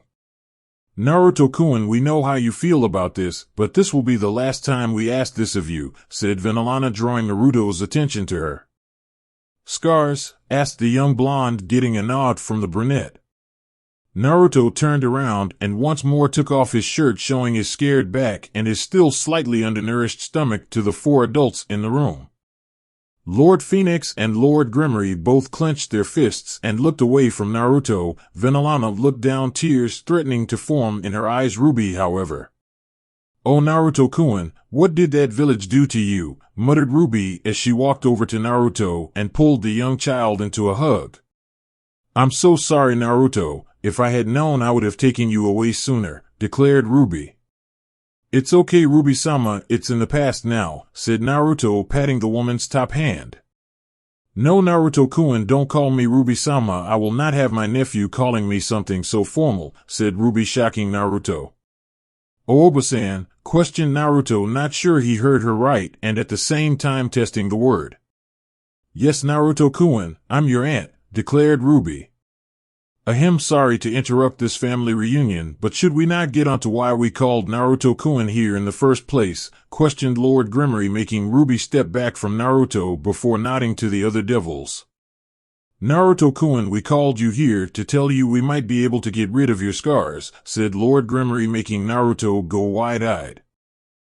How? Asked Naruto. His eyes were drawn to Ruby, who pulled something out of her pocket, and upon closer inspection it was a red-pointed cork bottle which appeared to have a clear liquid inside. Are those phoenix tears? Asked Naruto with a raised eyebrow. Well done, Naruto-kun. Yes, these are phoenix tears. Drinking this should cure any injury, which, given the only injury you have are the scars on your back, the healing power should concentrate on them, said Ruby with a smile, holding out the bottle which Naruto gently took from her. Naruto, once he had the bottle, he uncorked it before tipping his head back and drinking the whole thing in one go. He then felt a surge of magic towards his back. Naruto could literally feel as his skin began to repair itself. After about 20 seconds, Naruto felt the magic die down from his back. Is it done? Asked Naruto, his back to the adults who looked confused. Making Naruto nervous, he moved quickly over to a mirror within the office, only to see almost all of his scars healed except for the word Damon carved into his back and maybe half a dozen more, which were all big ones that had been improved. What the hell happened? All of the scars should have been healed, questioned Lord Gremory, looking towards Lord Phoenix and Ruby. Those were perfect tears, otherwise none of the scars would have healed, said Lord Phoenix, looking down trying to work out what was wrong. Vanillana and Ruby, however, were looking over at Naruto and could see tears forming in his eyes. Naruto, sweetie, it's okay, we'll find began Ruby, interrupted by Naruto. This is better than I could have ever hoped, spoke Naruto, softly looking at his back in the mirror, his words drawing the attention of all the adults in the room. What? Questioned Lord Gremory.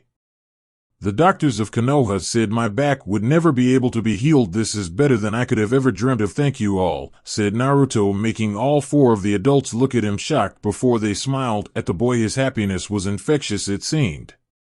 Is that all, Lord Gremory-sama? Questioned Naruto, getting a nod from the man before Naruto pulled his shirt back on and leaving the room.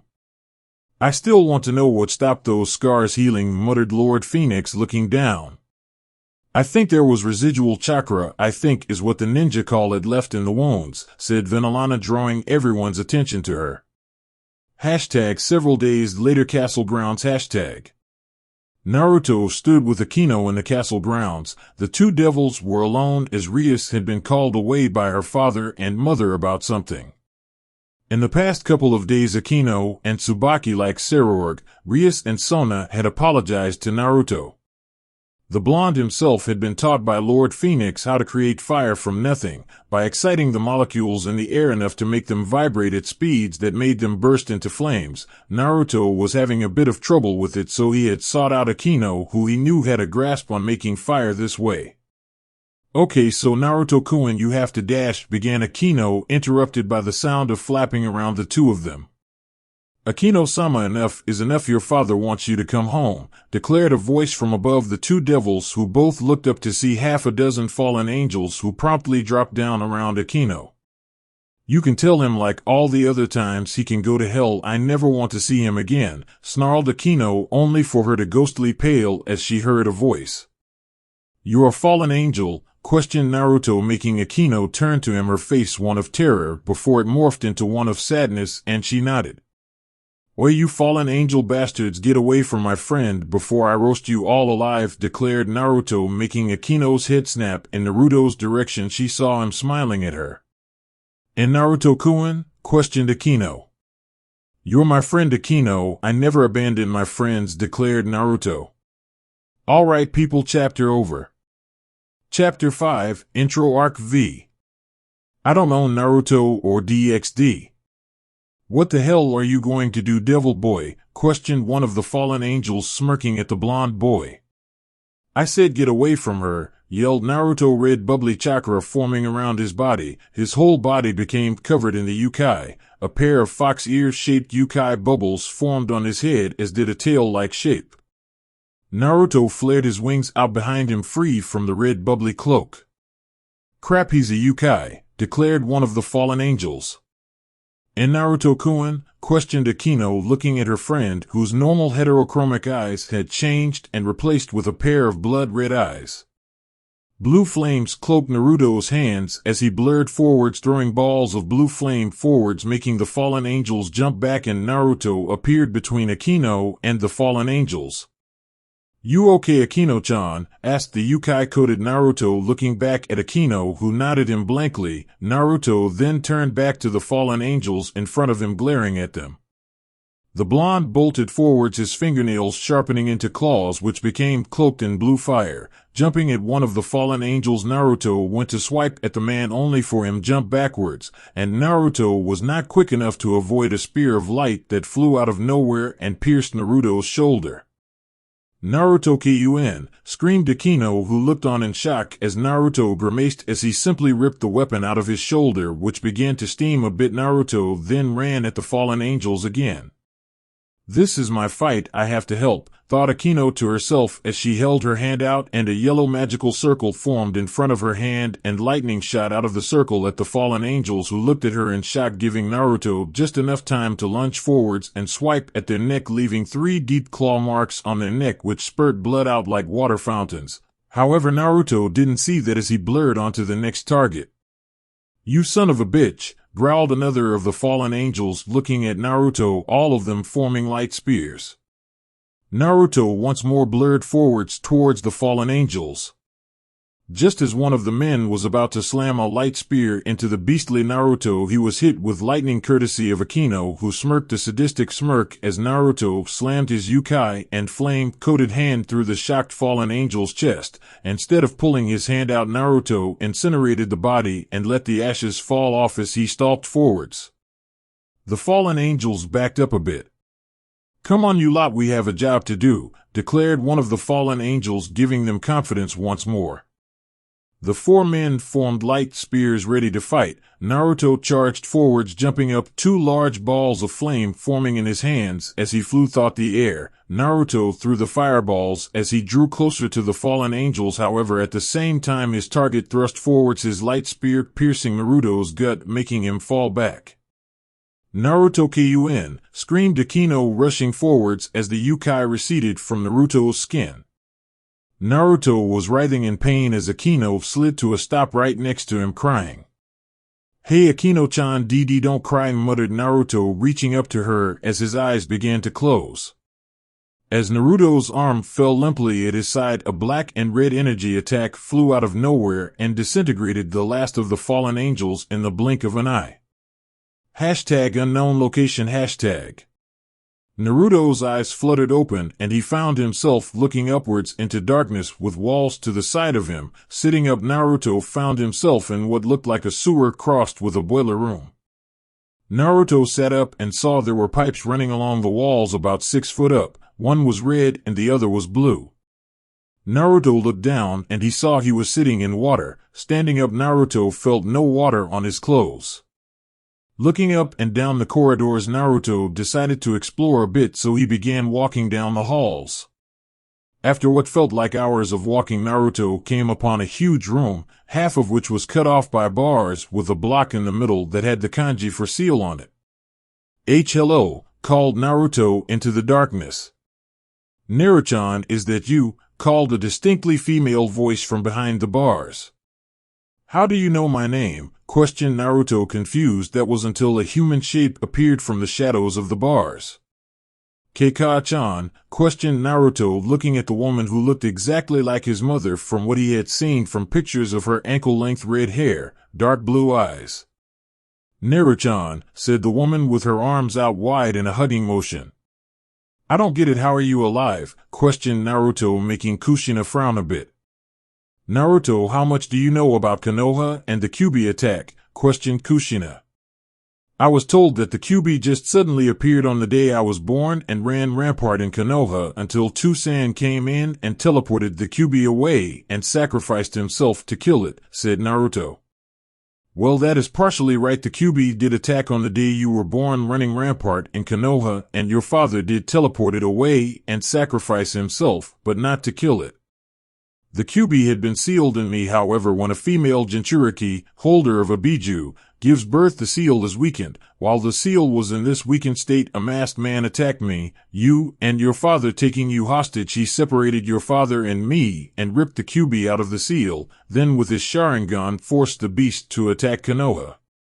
Your father teleported the QB away to reseal it. I begged him to seal it back in me, but we both knew he couldn't do that, so we had to seal it in a new host you. However, in that seal, Minato also sealed part of his and my souls. What neither he nor myself had realized was that my soul and the QB had begun to merge from the years that it had spent sealed within me. My soul latched onto the QB, and we fully merged and have spent the last 7 years fighting for control over the Yukai, mind and body of the QB, explained Kushina. And you won? Questioned Naruto. Partially we fused, and I may have gained some traits of the QB, but I am the dominant mind, so said Kushina, interrupted by Naruto launching himself at her, hugging her. She smiled and hugged Naruto back. So tell me about yourself, Naruto-chan. I want to know all about my baby boy, said Kushina with a smile towards her son, who was looking up at her with tears in his eyes. #Gremory Castle #. Naruto lay unconscious in his bed. He had been like that since the fallen angels attacked, and sitting next to the bed watching over him was Akino, Rias, Sona, and Tsubaki. Sarorg had been coming and going from the blonde's room. Akino looked a mess, having been worrying over Naruto since he had fallen unconscious.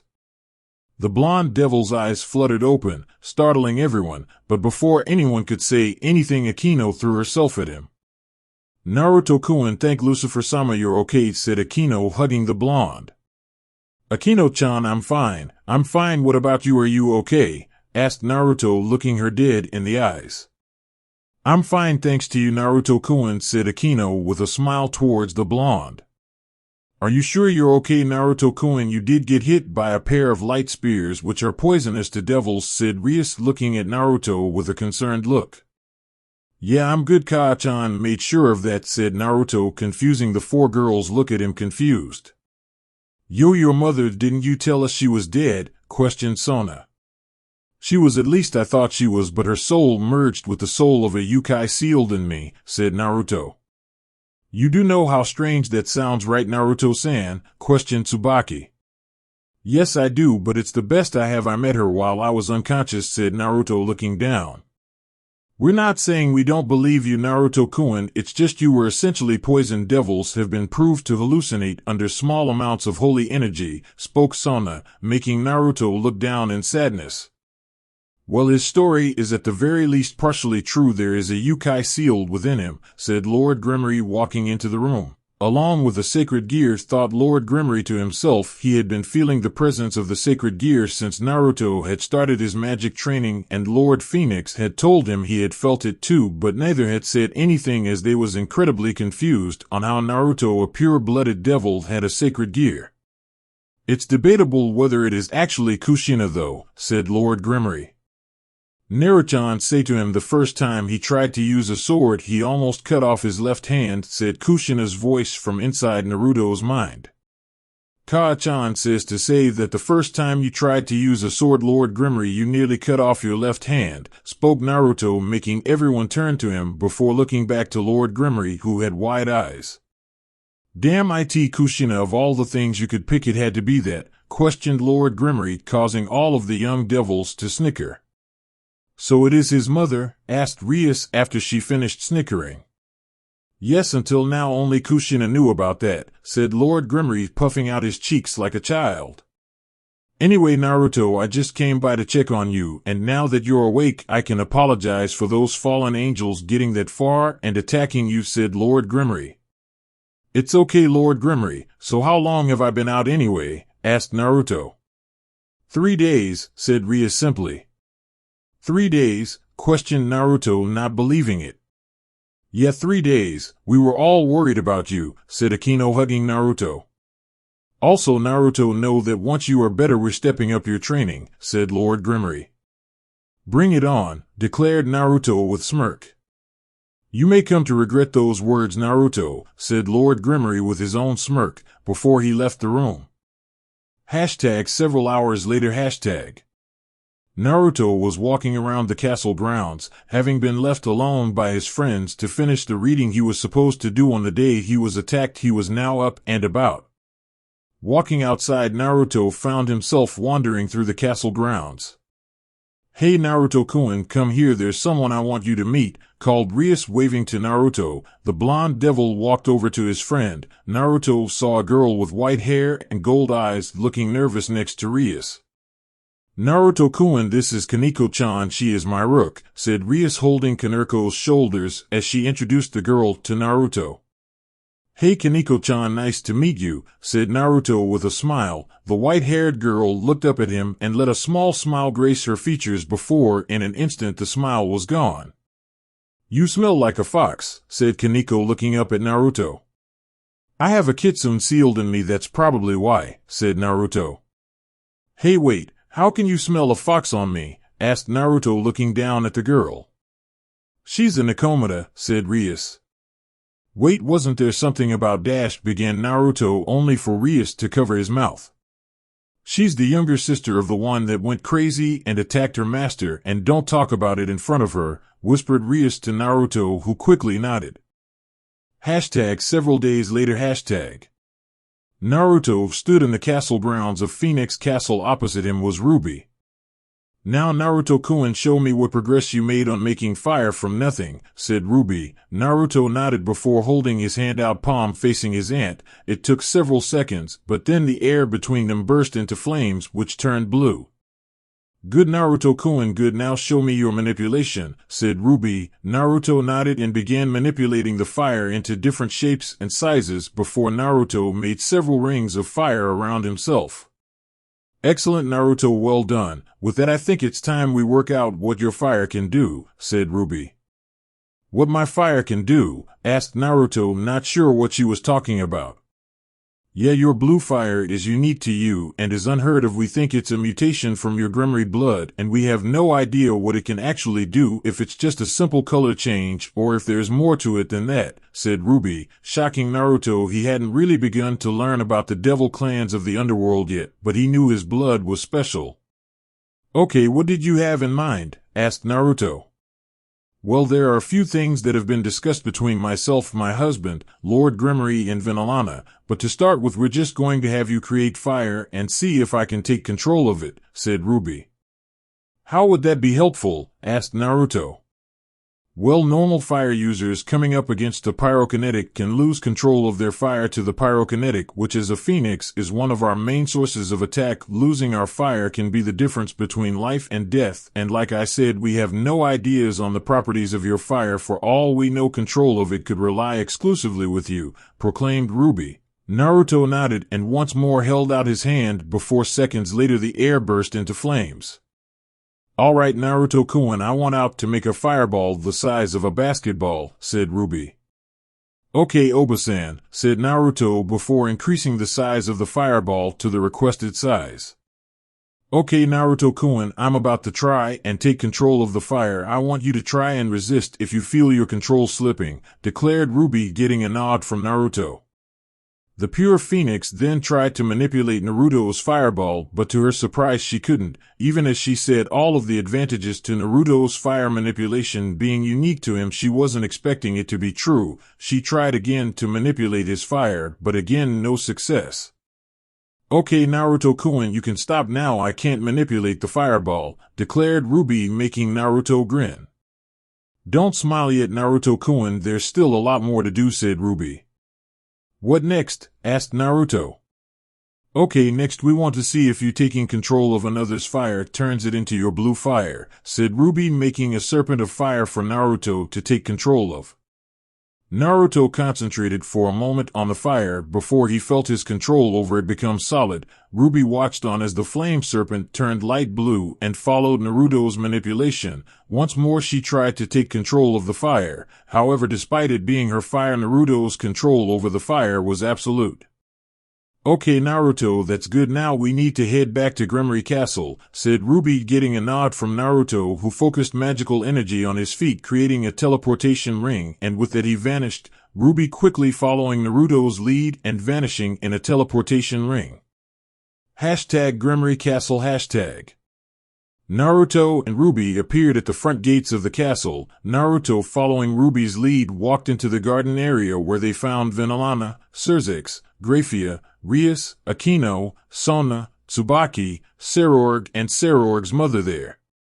"Hey everyone," said Naruto with a smile. They all smiled and waved. "So what are we testing now, Rubioba?" asked Naruto, looking to his aunt. "You fires use as a shield," declared the blonde woman. "Rias, honey, you volunteered to help you up," declared Vinalana, getting a nod from her daughter, who stood up and walked over to opposite Naruto.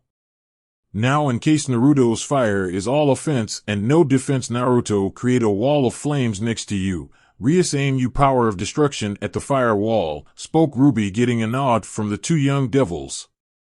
Naruto stood there and created a small ball of fire before manipulating it into a large wall of flames that floated next to the young Phoenix Gremory. "Ready whenever you are, Rias-chan," declared Naruto, holding the wall of flames at the ready. Rias nodded and began focusing her own magical power around her hands. A red magic circle formed in front of her, and out of it shot a serpent-like flow of a red and black aura that flew right at the flames, only for the destructive magic to hit the wall and stop dead. The female phoenix nodded at the results, almost expecting as much. "Okay, thank you, Rias-chan," said Ruby. Rias curtsied before walking back over to the rest of the devils. "Next up, water," said Ruby before looking over to the group of devils. "Sona-chan, your turn," said Vinalana, getting a nod from the Citri heiress, who stood up and walked over opposite Naruto.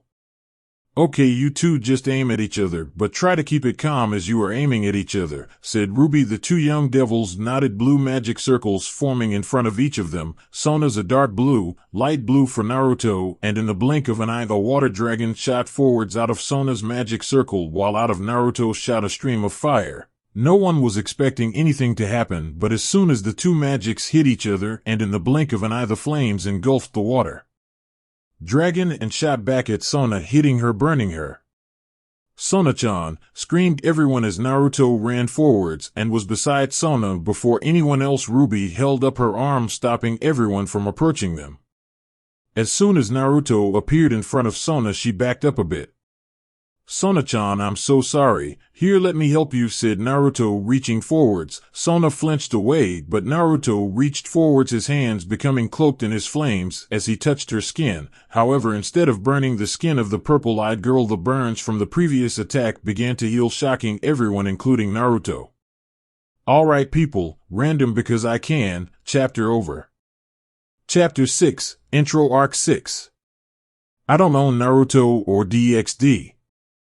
Naruto sat with Sona, Tsubaki, Rias, Akino, Kaneko, and Sarorg. The group of them were simply outside enjoying the sunlight and fresh air, all of them having finished their various activities anywhere from half an hour to 2 hours ago.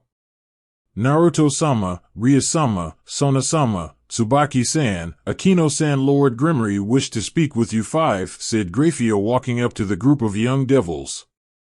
The five mentioned devils turned to look at the woman before standing up. "Let's go see what he wants," said Naruto, shrugging as he looked to his four friends, who nodded. "We'll be back soon," said Rias, turning to the two remaining young devils.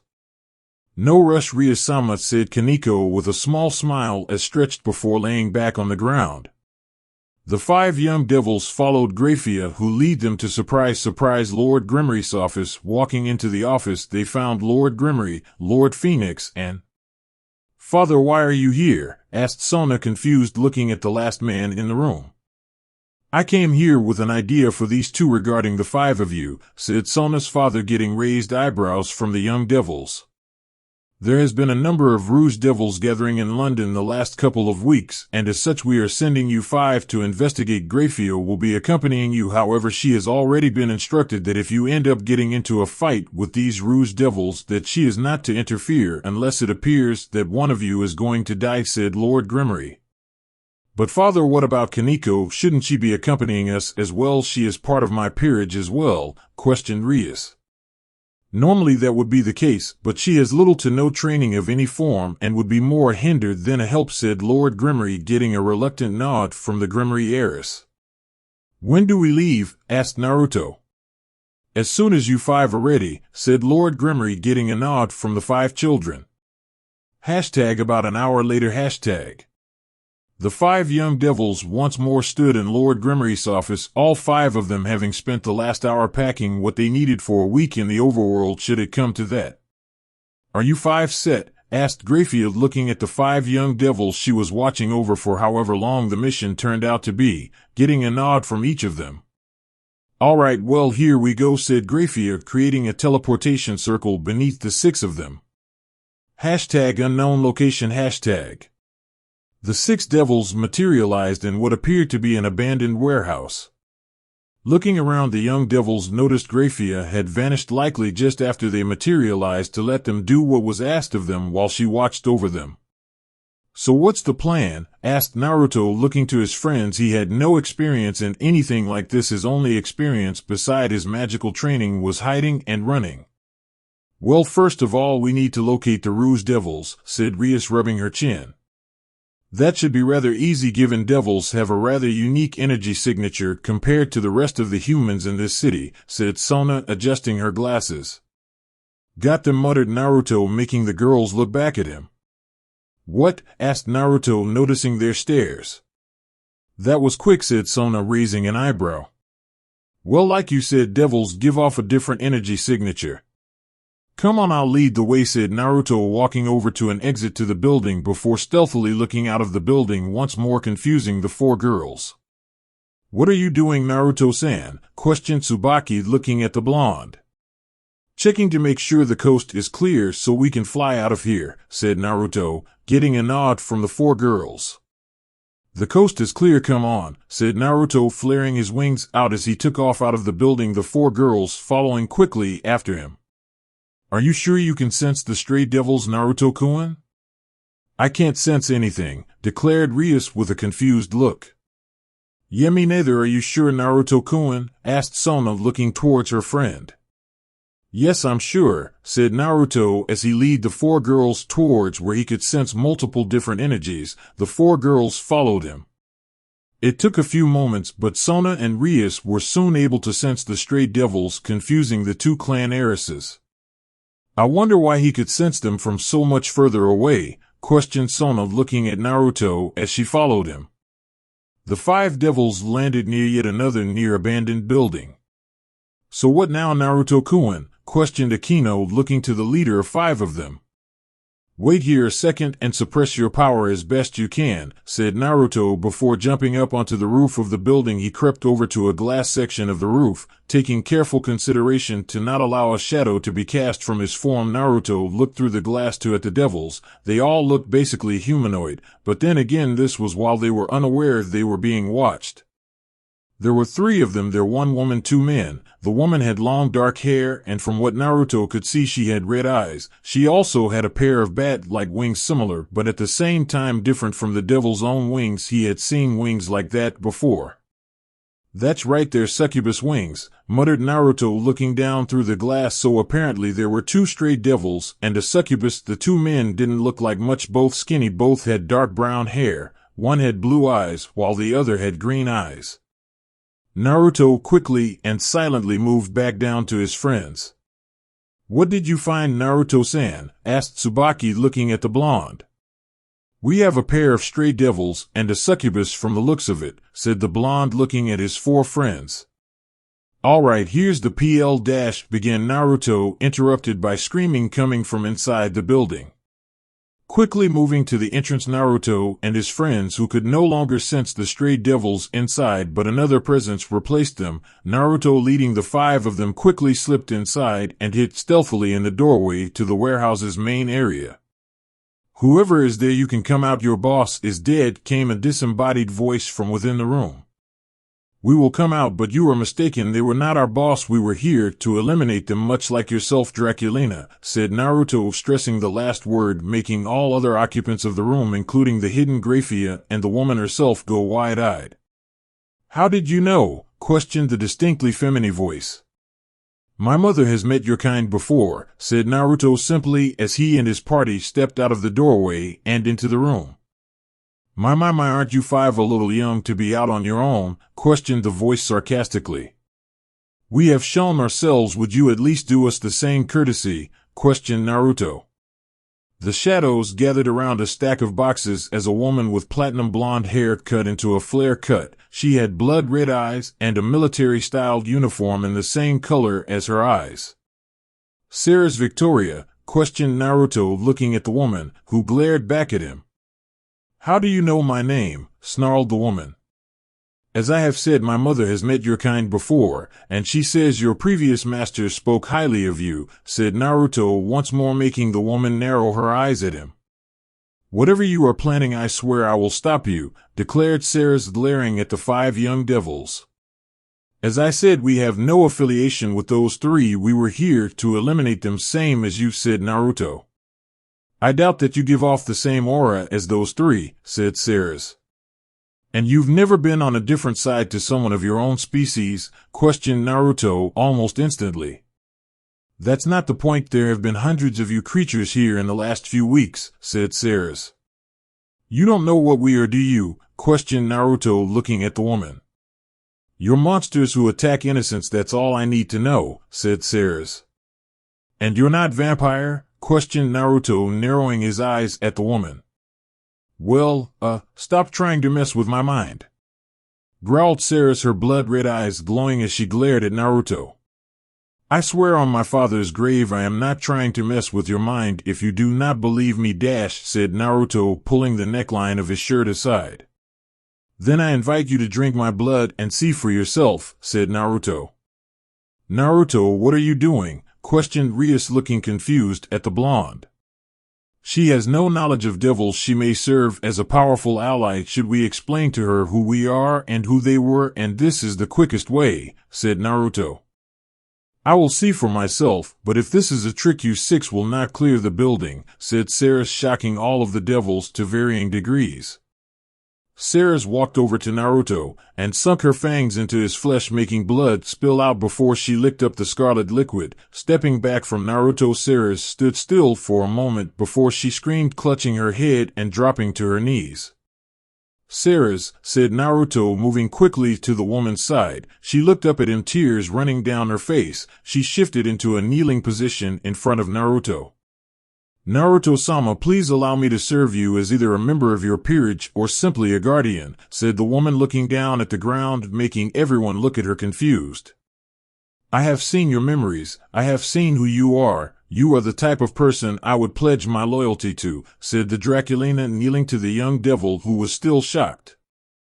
"Naruto, as your mother, I highly suggest you take her up on her offer. She is a pure Draculina, one of the last of the Dracal bloodline, the most powerful vampire bloodline. She had the capacity to be one of the strongest devils in the underworld," said Kushina's voice from within Naruto's mind, snapping Naruto out of his pseudo-trance.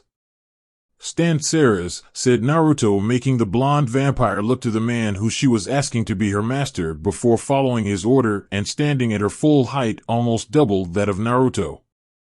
"I accept your offer, Sarah, and I will convert you to my peerage should I be able. If not, I will train until I can," said Naruto, getting a nod from the woman. "It appears that we are done a lot sooner than we expected," said Graphia, appearing beside all of the devils and vampire. "If you are all done, then we can head back to the underworld," said Graphia, looking to everyone, getting nods from the young devils, but a shake of the head from Sarah. "I have a few personal belongings that are not with me. I'll go get them and be back in about 20 minutes, said Sarah before she vanished into the shadows. #20 minutes later #. Just as she stated 20 minutes later, Ceres once more appeared from the shadows. She, however, had a backpack thrown over her shoulder. She then nodded to her new master, who nodded back. "All right, time to go," said Naruto, turning to Graphia, who nodded before she created a magical circle which quickly engulfed the 7 of them. #underworld #. The group of 7 appeared outside of Gremory Castle, where once they appeared, Graphia turned to the rest of them. "Lord Gremory will expect a report from you 6, particularly you, Ceres-san, as you were the one to take out the Rouge Devils that they were sent to eliminate," said Graphia, getting a nod from all of the devils and the soon-to-be devil before she left and returned to her duties. The group of 6 quickly made their way through the castle, Ceres knowing the route from Naruto's memories, which she would have to discuss with the boy when she got the chance. Walking into the office, they were all somewhat surprised to still see Lords Gremory, Phoenix, and Citri, who were just as shocked to see them and their tag along. "That was quick. We were expecting at least a day, if not longer, not an hour," said Lord Gremory before taking a sip from the glass in his hand, which clearly had alcohol in it. "I see an extra. May we assume she is the reason for such a quick conclusion?" questioned Lord Citri, getting a nod from the devils. "It's a pleasure to meet you, Lords Gremory, Phoenix, Citri. I am Ceres Victoria, and I am a vampire," said Ceres, dropping to a knee, bowing to the 3 clan heads. "And you are here because?" questioned Lord Phoenix, more curious than anything. "She has pledged her loyalty to me and has asked to become the first member of my peerage," said Naruto, getting raised eyebrows from the 3 clan heads. "And how did this occur?" questioned Lord Gremory. "She eliminated the 2 stray devils and a succubi just after we located them. Upon entering the building where they were located, Ceres sensed us, including Graphia, almost instantly, and was quite agitated, not knowing we were not with the stray devils, not actually knowing what we were at all. I offered to clarify by allowing her to observe my memories through my blood, which she did, and after viewing my memories she pledged loyalty to me," said Naruto. Lord Phoenix and Gremory's eyes narrowed upon the mention of his memories, but nodded nonetheless. "Well, the first question that should be asked to you, Ceres, is what breed of vampire are you? From which clan do you hail?" questioned Lord Citri. "I am a reincarnated vampire of the Draco clan, but I am a full-blooded Draculina," said Ceres, shocking all 3 of the clan heads. "They were said to be extinct," said Lord Gremory breathlessly. "Naruto, you are one lucky child," declared Lord Phoenix, smiling at the child. "Lucky? Are we sure Naruto-san isn't part leprechaun with that luck?" questioned Lord Citri half-jokingly. "I don't get it. What's so special about her being a Draculina?" asked Rias, looking confused. "The Draco vampire clan was said to be the oldest, purest, and most powerful vampire clan, and were also said to have been hunted to extinction," said Lord Gremory. "My previous master had been captured and sealed away by the Hellsing organization until over 100 years ago he pledged his loyalty to the leader of the organization at the time and was loyal to the organization until the leader's death and the organization's eventual disbandment about 20 years ago," said Ceres. "Well, we'll get a full report later. For now, I think you, Naruto, should go and convert your vampire," said Lord Gremory, getting a nod from all of the young devils in the room along with Ceres. Naruto and Ceres left the room and headed towards his room where his evil pieces resided. "Please take a seat. This could take a while," said Naruto, pointing to his bed as the 2 entered his room. Ceres did as instructed while Naruto walked over to his evil pieces. "I do have to ask, Naruto-sama, once we are done, will you permit me to see the scars on your back? I understand if you say no, and I will respect ", said Ceres, interrupted by Naruto. "You have seen my memories, you have seen my everything, and I am no longer afraid of people seeing them. I will let you, Ceres," said Naruto, turning back to the woman with all of his pawns in hand. "Please lay back. I have to see if I can actually convert you," said Naruto, walking back over to her. She nodded and dropped back, lying flat on the bed as Naruto climbed onto the bed next to her, putting his pawns down beside her. Naruto took 4 of his pawns and placed them on Ceres' chest above the woman's sizable cleavage, but below her neck, nothing happened. Naruto moved another pawn piece to the same place as the others. "What are you doing, Naruto-sama?" asked Ceres, looking down at what her master was doing. I am trying to figure out how many pawns I would have to use to reincarnate you. They should glow brightly when the right amount is found, said Naruto, looking annoyed as he placed his last regular pawn with the rest of them. What about those two? They're already glowing, questioned Ceres. Those are mutation pieces. They always glow, indicating the mutation in them. The glow is even brighter than that, said Naruto as he brought one of the mutation pieces and placed it on her chest, and nothing. Ceres watched on in trepidation as Naruto moved his last pawn to her chest, and again nothing. Sigh. I'm sorry, Naruto-sama, it appears that you can't convert me, said Ceres, looking down. That's not true. I have one more option, said Naruto, taking all 8 pawns off and walking back over to the other pieces set up on a chessboard before he picked up his glowing queen piece. Mutation pieces are more powerful than regular pieces, worth double the amount, and queens are worth 9 pawns regularly, so this piece is the equivalent of 18 of my pawns. If this doesn't work, then I was not meant to reincarnate you, said Naruto, stepping over to the vampire, who looked on with wide eyes. Naruto gently placed the queen on Ceres' chest, and like that the piece began to glow brightly. Perfect, muttered Naruto with a smirk. Peerage. Queen, mutation piece, Ceres Victoria. Bishop, x2. Knight, x2. Rook, x2. Pawn, x6, x2 mutation pieces? Alright people, here we have another because I can chapter over and done with. So first off, yes to those who are thinking Ceres Victoria from Hellsing. Chapter 7, Intro Arc 7. I don't own Naruto or DxD. Naruto and Ceres both watched in fascination as the blood-red queen piece sunk into the vampire's skin. And done, declared Naruto as Ceres sat up as her wings flared out. They matched Naruto's half-bat-like wings, half-blue flaming wings, startling the Draculina, who quickly jumped up trying to get away from the fire. As she jumped up, she realized the fire was part of her wings. From your memories, converting me could have given me some variation on some of your abilities, correct? Asked Ceres. Yes, and from what Ruby Obasan said, generally with a Phoenix King the peerage members usually gain some level of pyrokinesis and varying degrees of fire immunity, declared Naruto, nodding. And you can heal with your flames, yes? Asked Ceres. I can, but I'm not exactly sure how to use them, said Naruto nervously.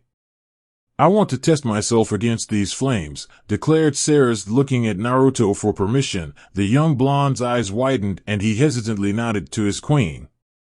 Ceres held her hand out to the side gently. She waved her hand under the open flames of her wings far enough underneath that no normal person would get burnt, but both Naruto and Ceres were nervous as Ceres was a vampire normally not so good with fire, and not that Naruto knew, but the proximity to fire was previously enough to burn Ceres' skin. The platinum blonde vampire held up her hand and was somewhat surprised to see that her hand was clean of burns. Ceres once more held her hand out to the side before she once more ran her hand about 6 inches under her the flames, and once more her pale skin came through perfectly fine. Ceres swallowed the lump that formed in her throat as she ran her hand 2 inches under the flames, moving her hand through quickly. She once more looked at her hand only to see her hand was once more clean, if a tiny bit red. I think you might be done, said Naruto, concerned for his queen. One more, master, spoke Ceres, running through the flames of her wings, Naruto reaching out to stop her, but she had already moved her hand through the flames, pulling her hand out. Ow, ow, ow, ow, ow, muttered Ceres, flicking her hand trying to cool it down. Naruto quickly ran to Ceres' side, grabbing hold of her hand. He saw it was bright red. Quickly his hands were engulfed in blue flames. Quickly taking her hand in his own, the vampire began to relax as her hand began to feel better. A moment later Naruto let her hand go, and to his and her surprise Ceres' hand was her normal color. Well, it looks like I have about human fire resistance, said Ceres, happily getting a raised brow from Naruto. Before you converted me, I would start to burn about 3 feet away from flames, so normal fire resistance is a great improvement for me, said Ceres with a smile. Naruto grinned and nodded. Naruto-kun, are you coming back outside? Asked Rias, walking into the blonde's room. Yeah, come on Ceres-chan, let's go, said Naruto, getting a nod from the queen. Hashtag outside hashtag. Naruto, Rias, and Ceres walked back outside before walking over to their friends who were almost in the same position they were when they left. Naruto rolled his eyes before smirking as he walked over to the laying down Sona, Tsubaki, Akino, Saorg, and Kaneko. Saorg sat up when he saw Naruto, Rias, and Naruto's new queen approach.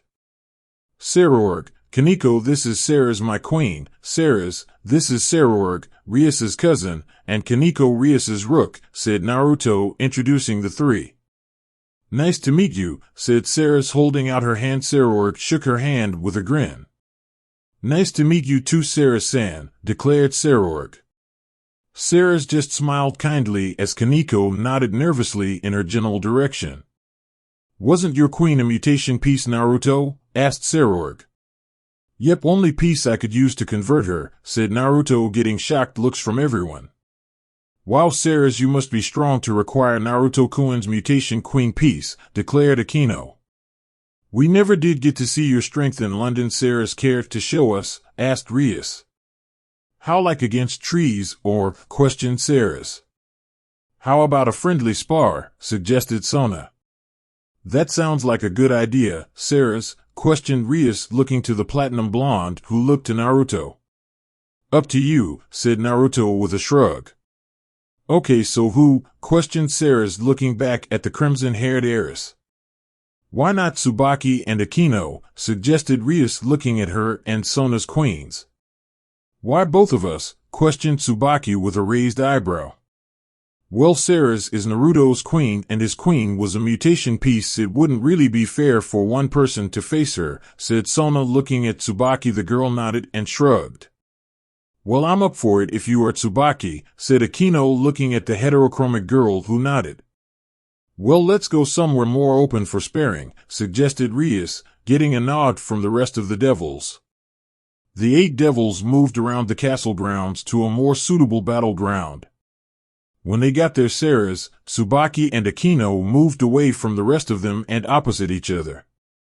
Are you two ready? Asked Ceres, looking over at the two of them. Yes, declared Akino as her 2 devil wings appeared behind her. As ready as I'll ever be, spoke Tsubaki, letting her wings flare out behind her.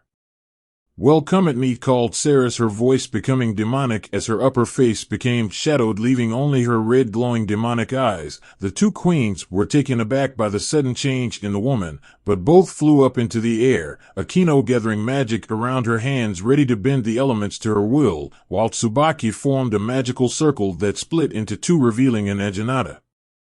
With that, Tsubaki, Naginata in hand, ran forwards ready to slash at Ceres. As soon as Tsubaki was close enough to strike Ceres, the blonde vampire jumped backwards before her left hand dissolved into a black and red claw-like structure which caught Tsubaki's weapon before throwing her behind the vampire. However, as Tsubaki was clear of her range, Akino threw a bolt of lightning at the vampire, who blurred out of the way, shocking everyone. At her speed, she rematerialized about 30 feet away from both of her opponents, crouched down, her normal hand touching the ground, her blood claw arm above her. She looked at Akino and Tsubaki before she once more vanished, and again she appeared in front of Tsubaki, her clawed hand already halfway through a swing.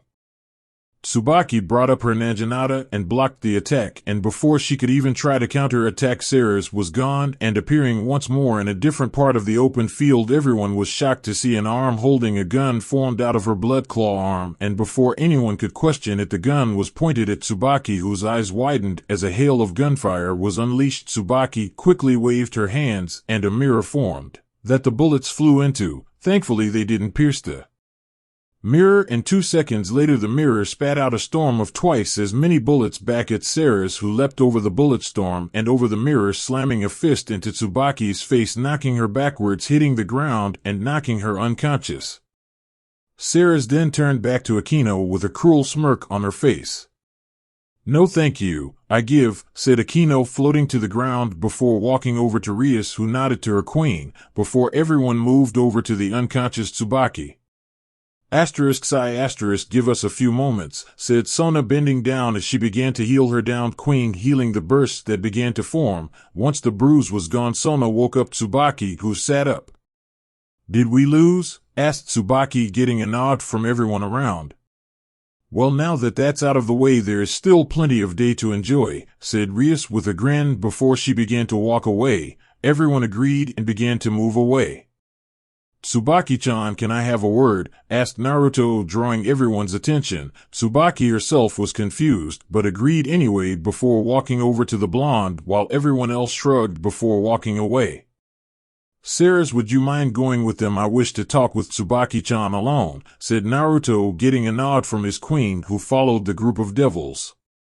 What's up, Naruto? Asked Tsubaki, looking at Naruto confused. I know this may not be my place, but you still hold some resentment towards your sacred gear, don't you? Suggested Naruto, making Tsubaki's eyes widen before they narrowed. You're right, it's not your place, said Tsubaki in an angry tone. Naruto nodded. But you're the only one who's noticed, and it is something I want to get off my chest if you'll listen, said Tsubaki, looking down sadly.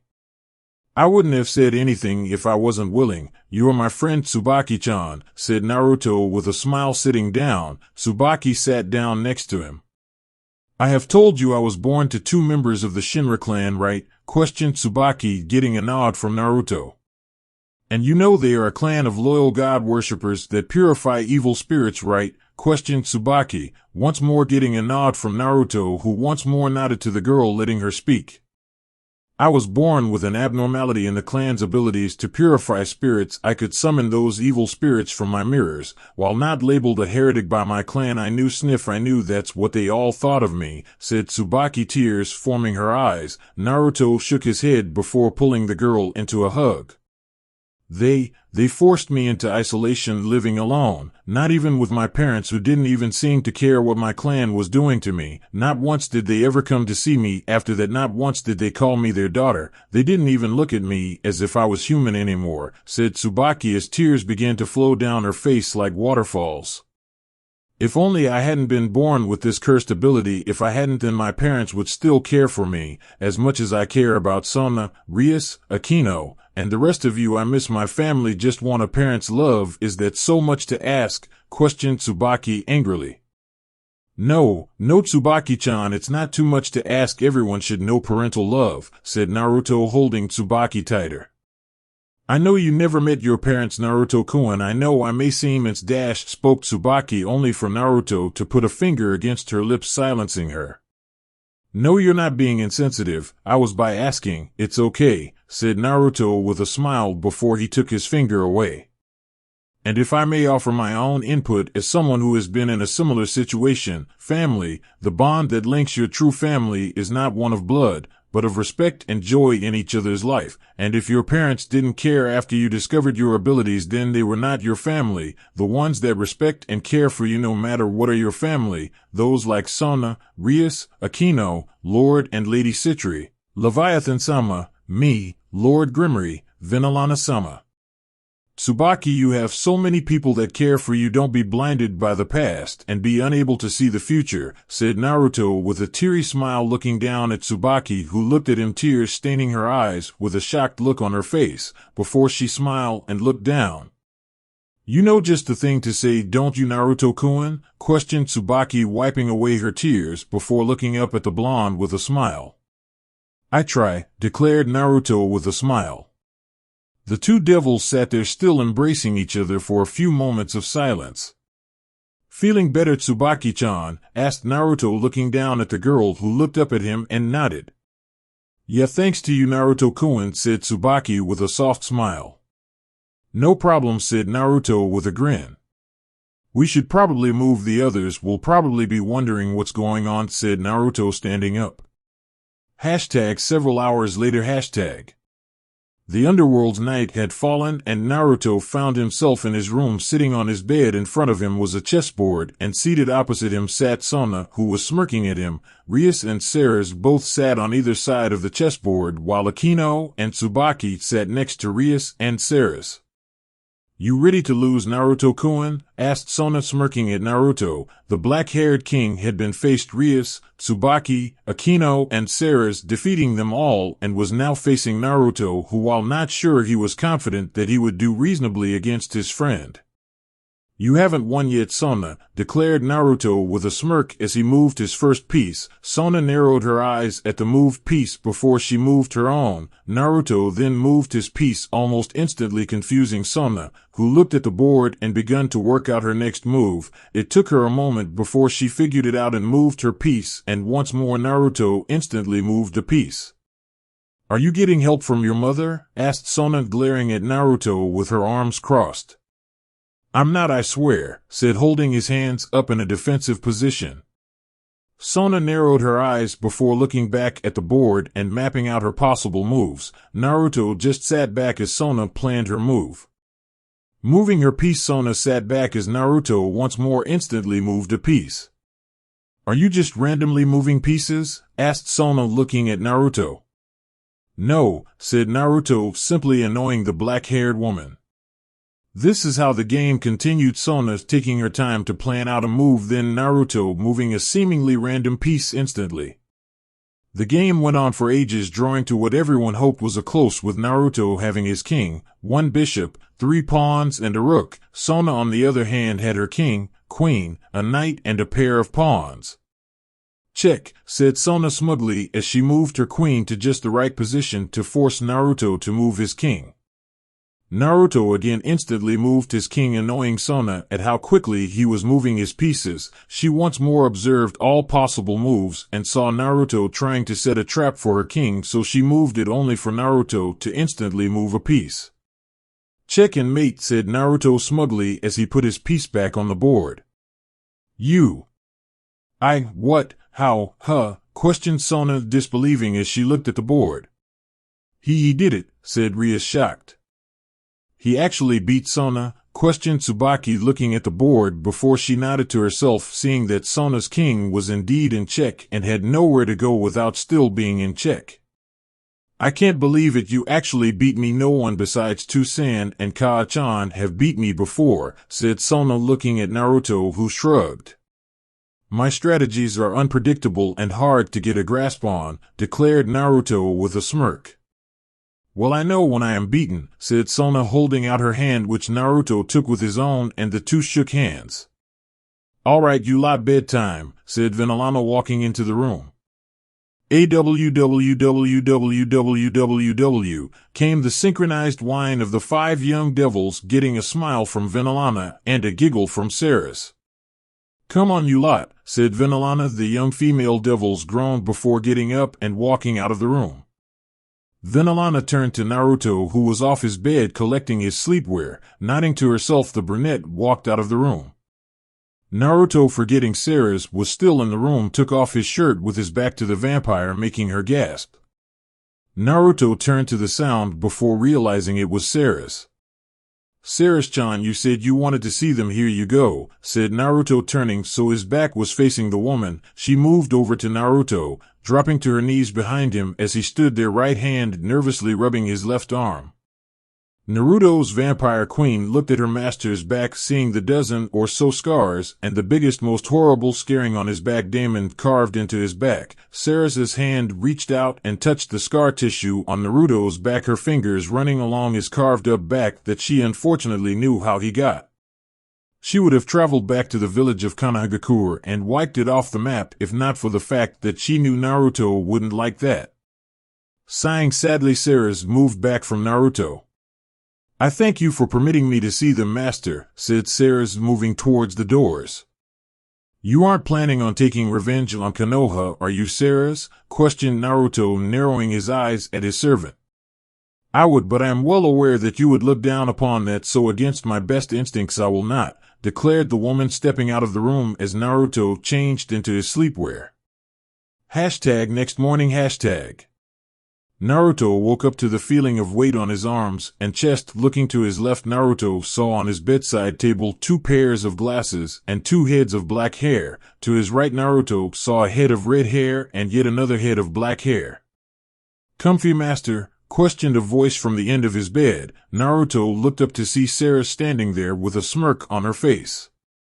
Naruto let his head fall back on his pillow with a sigh. All right, people, chapter over.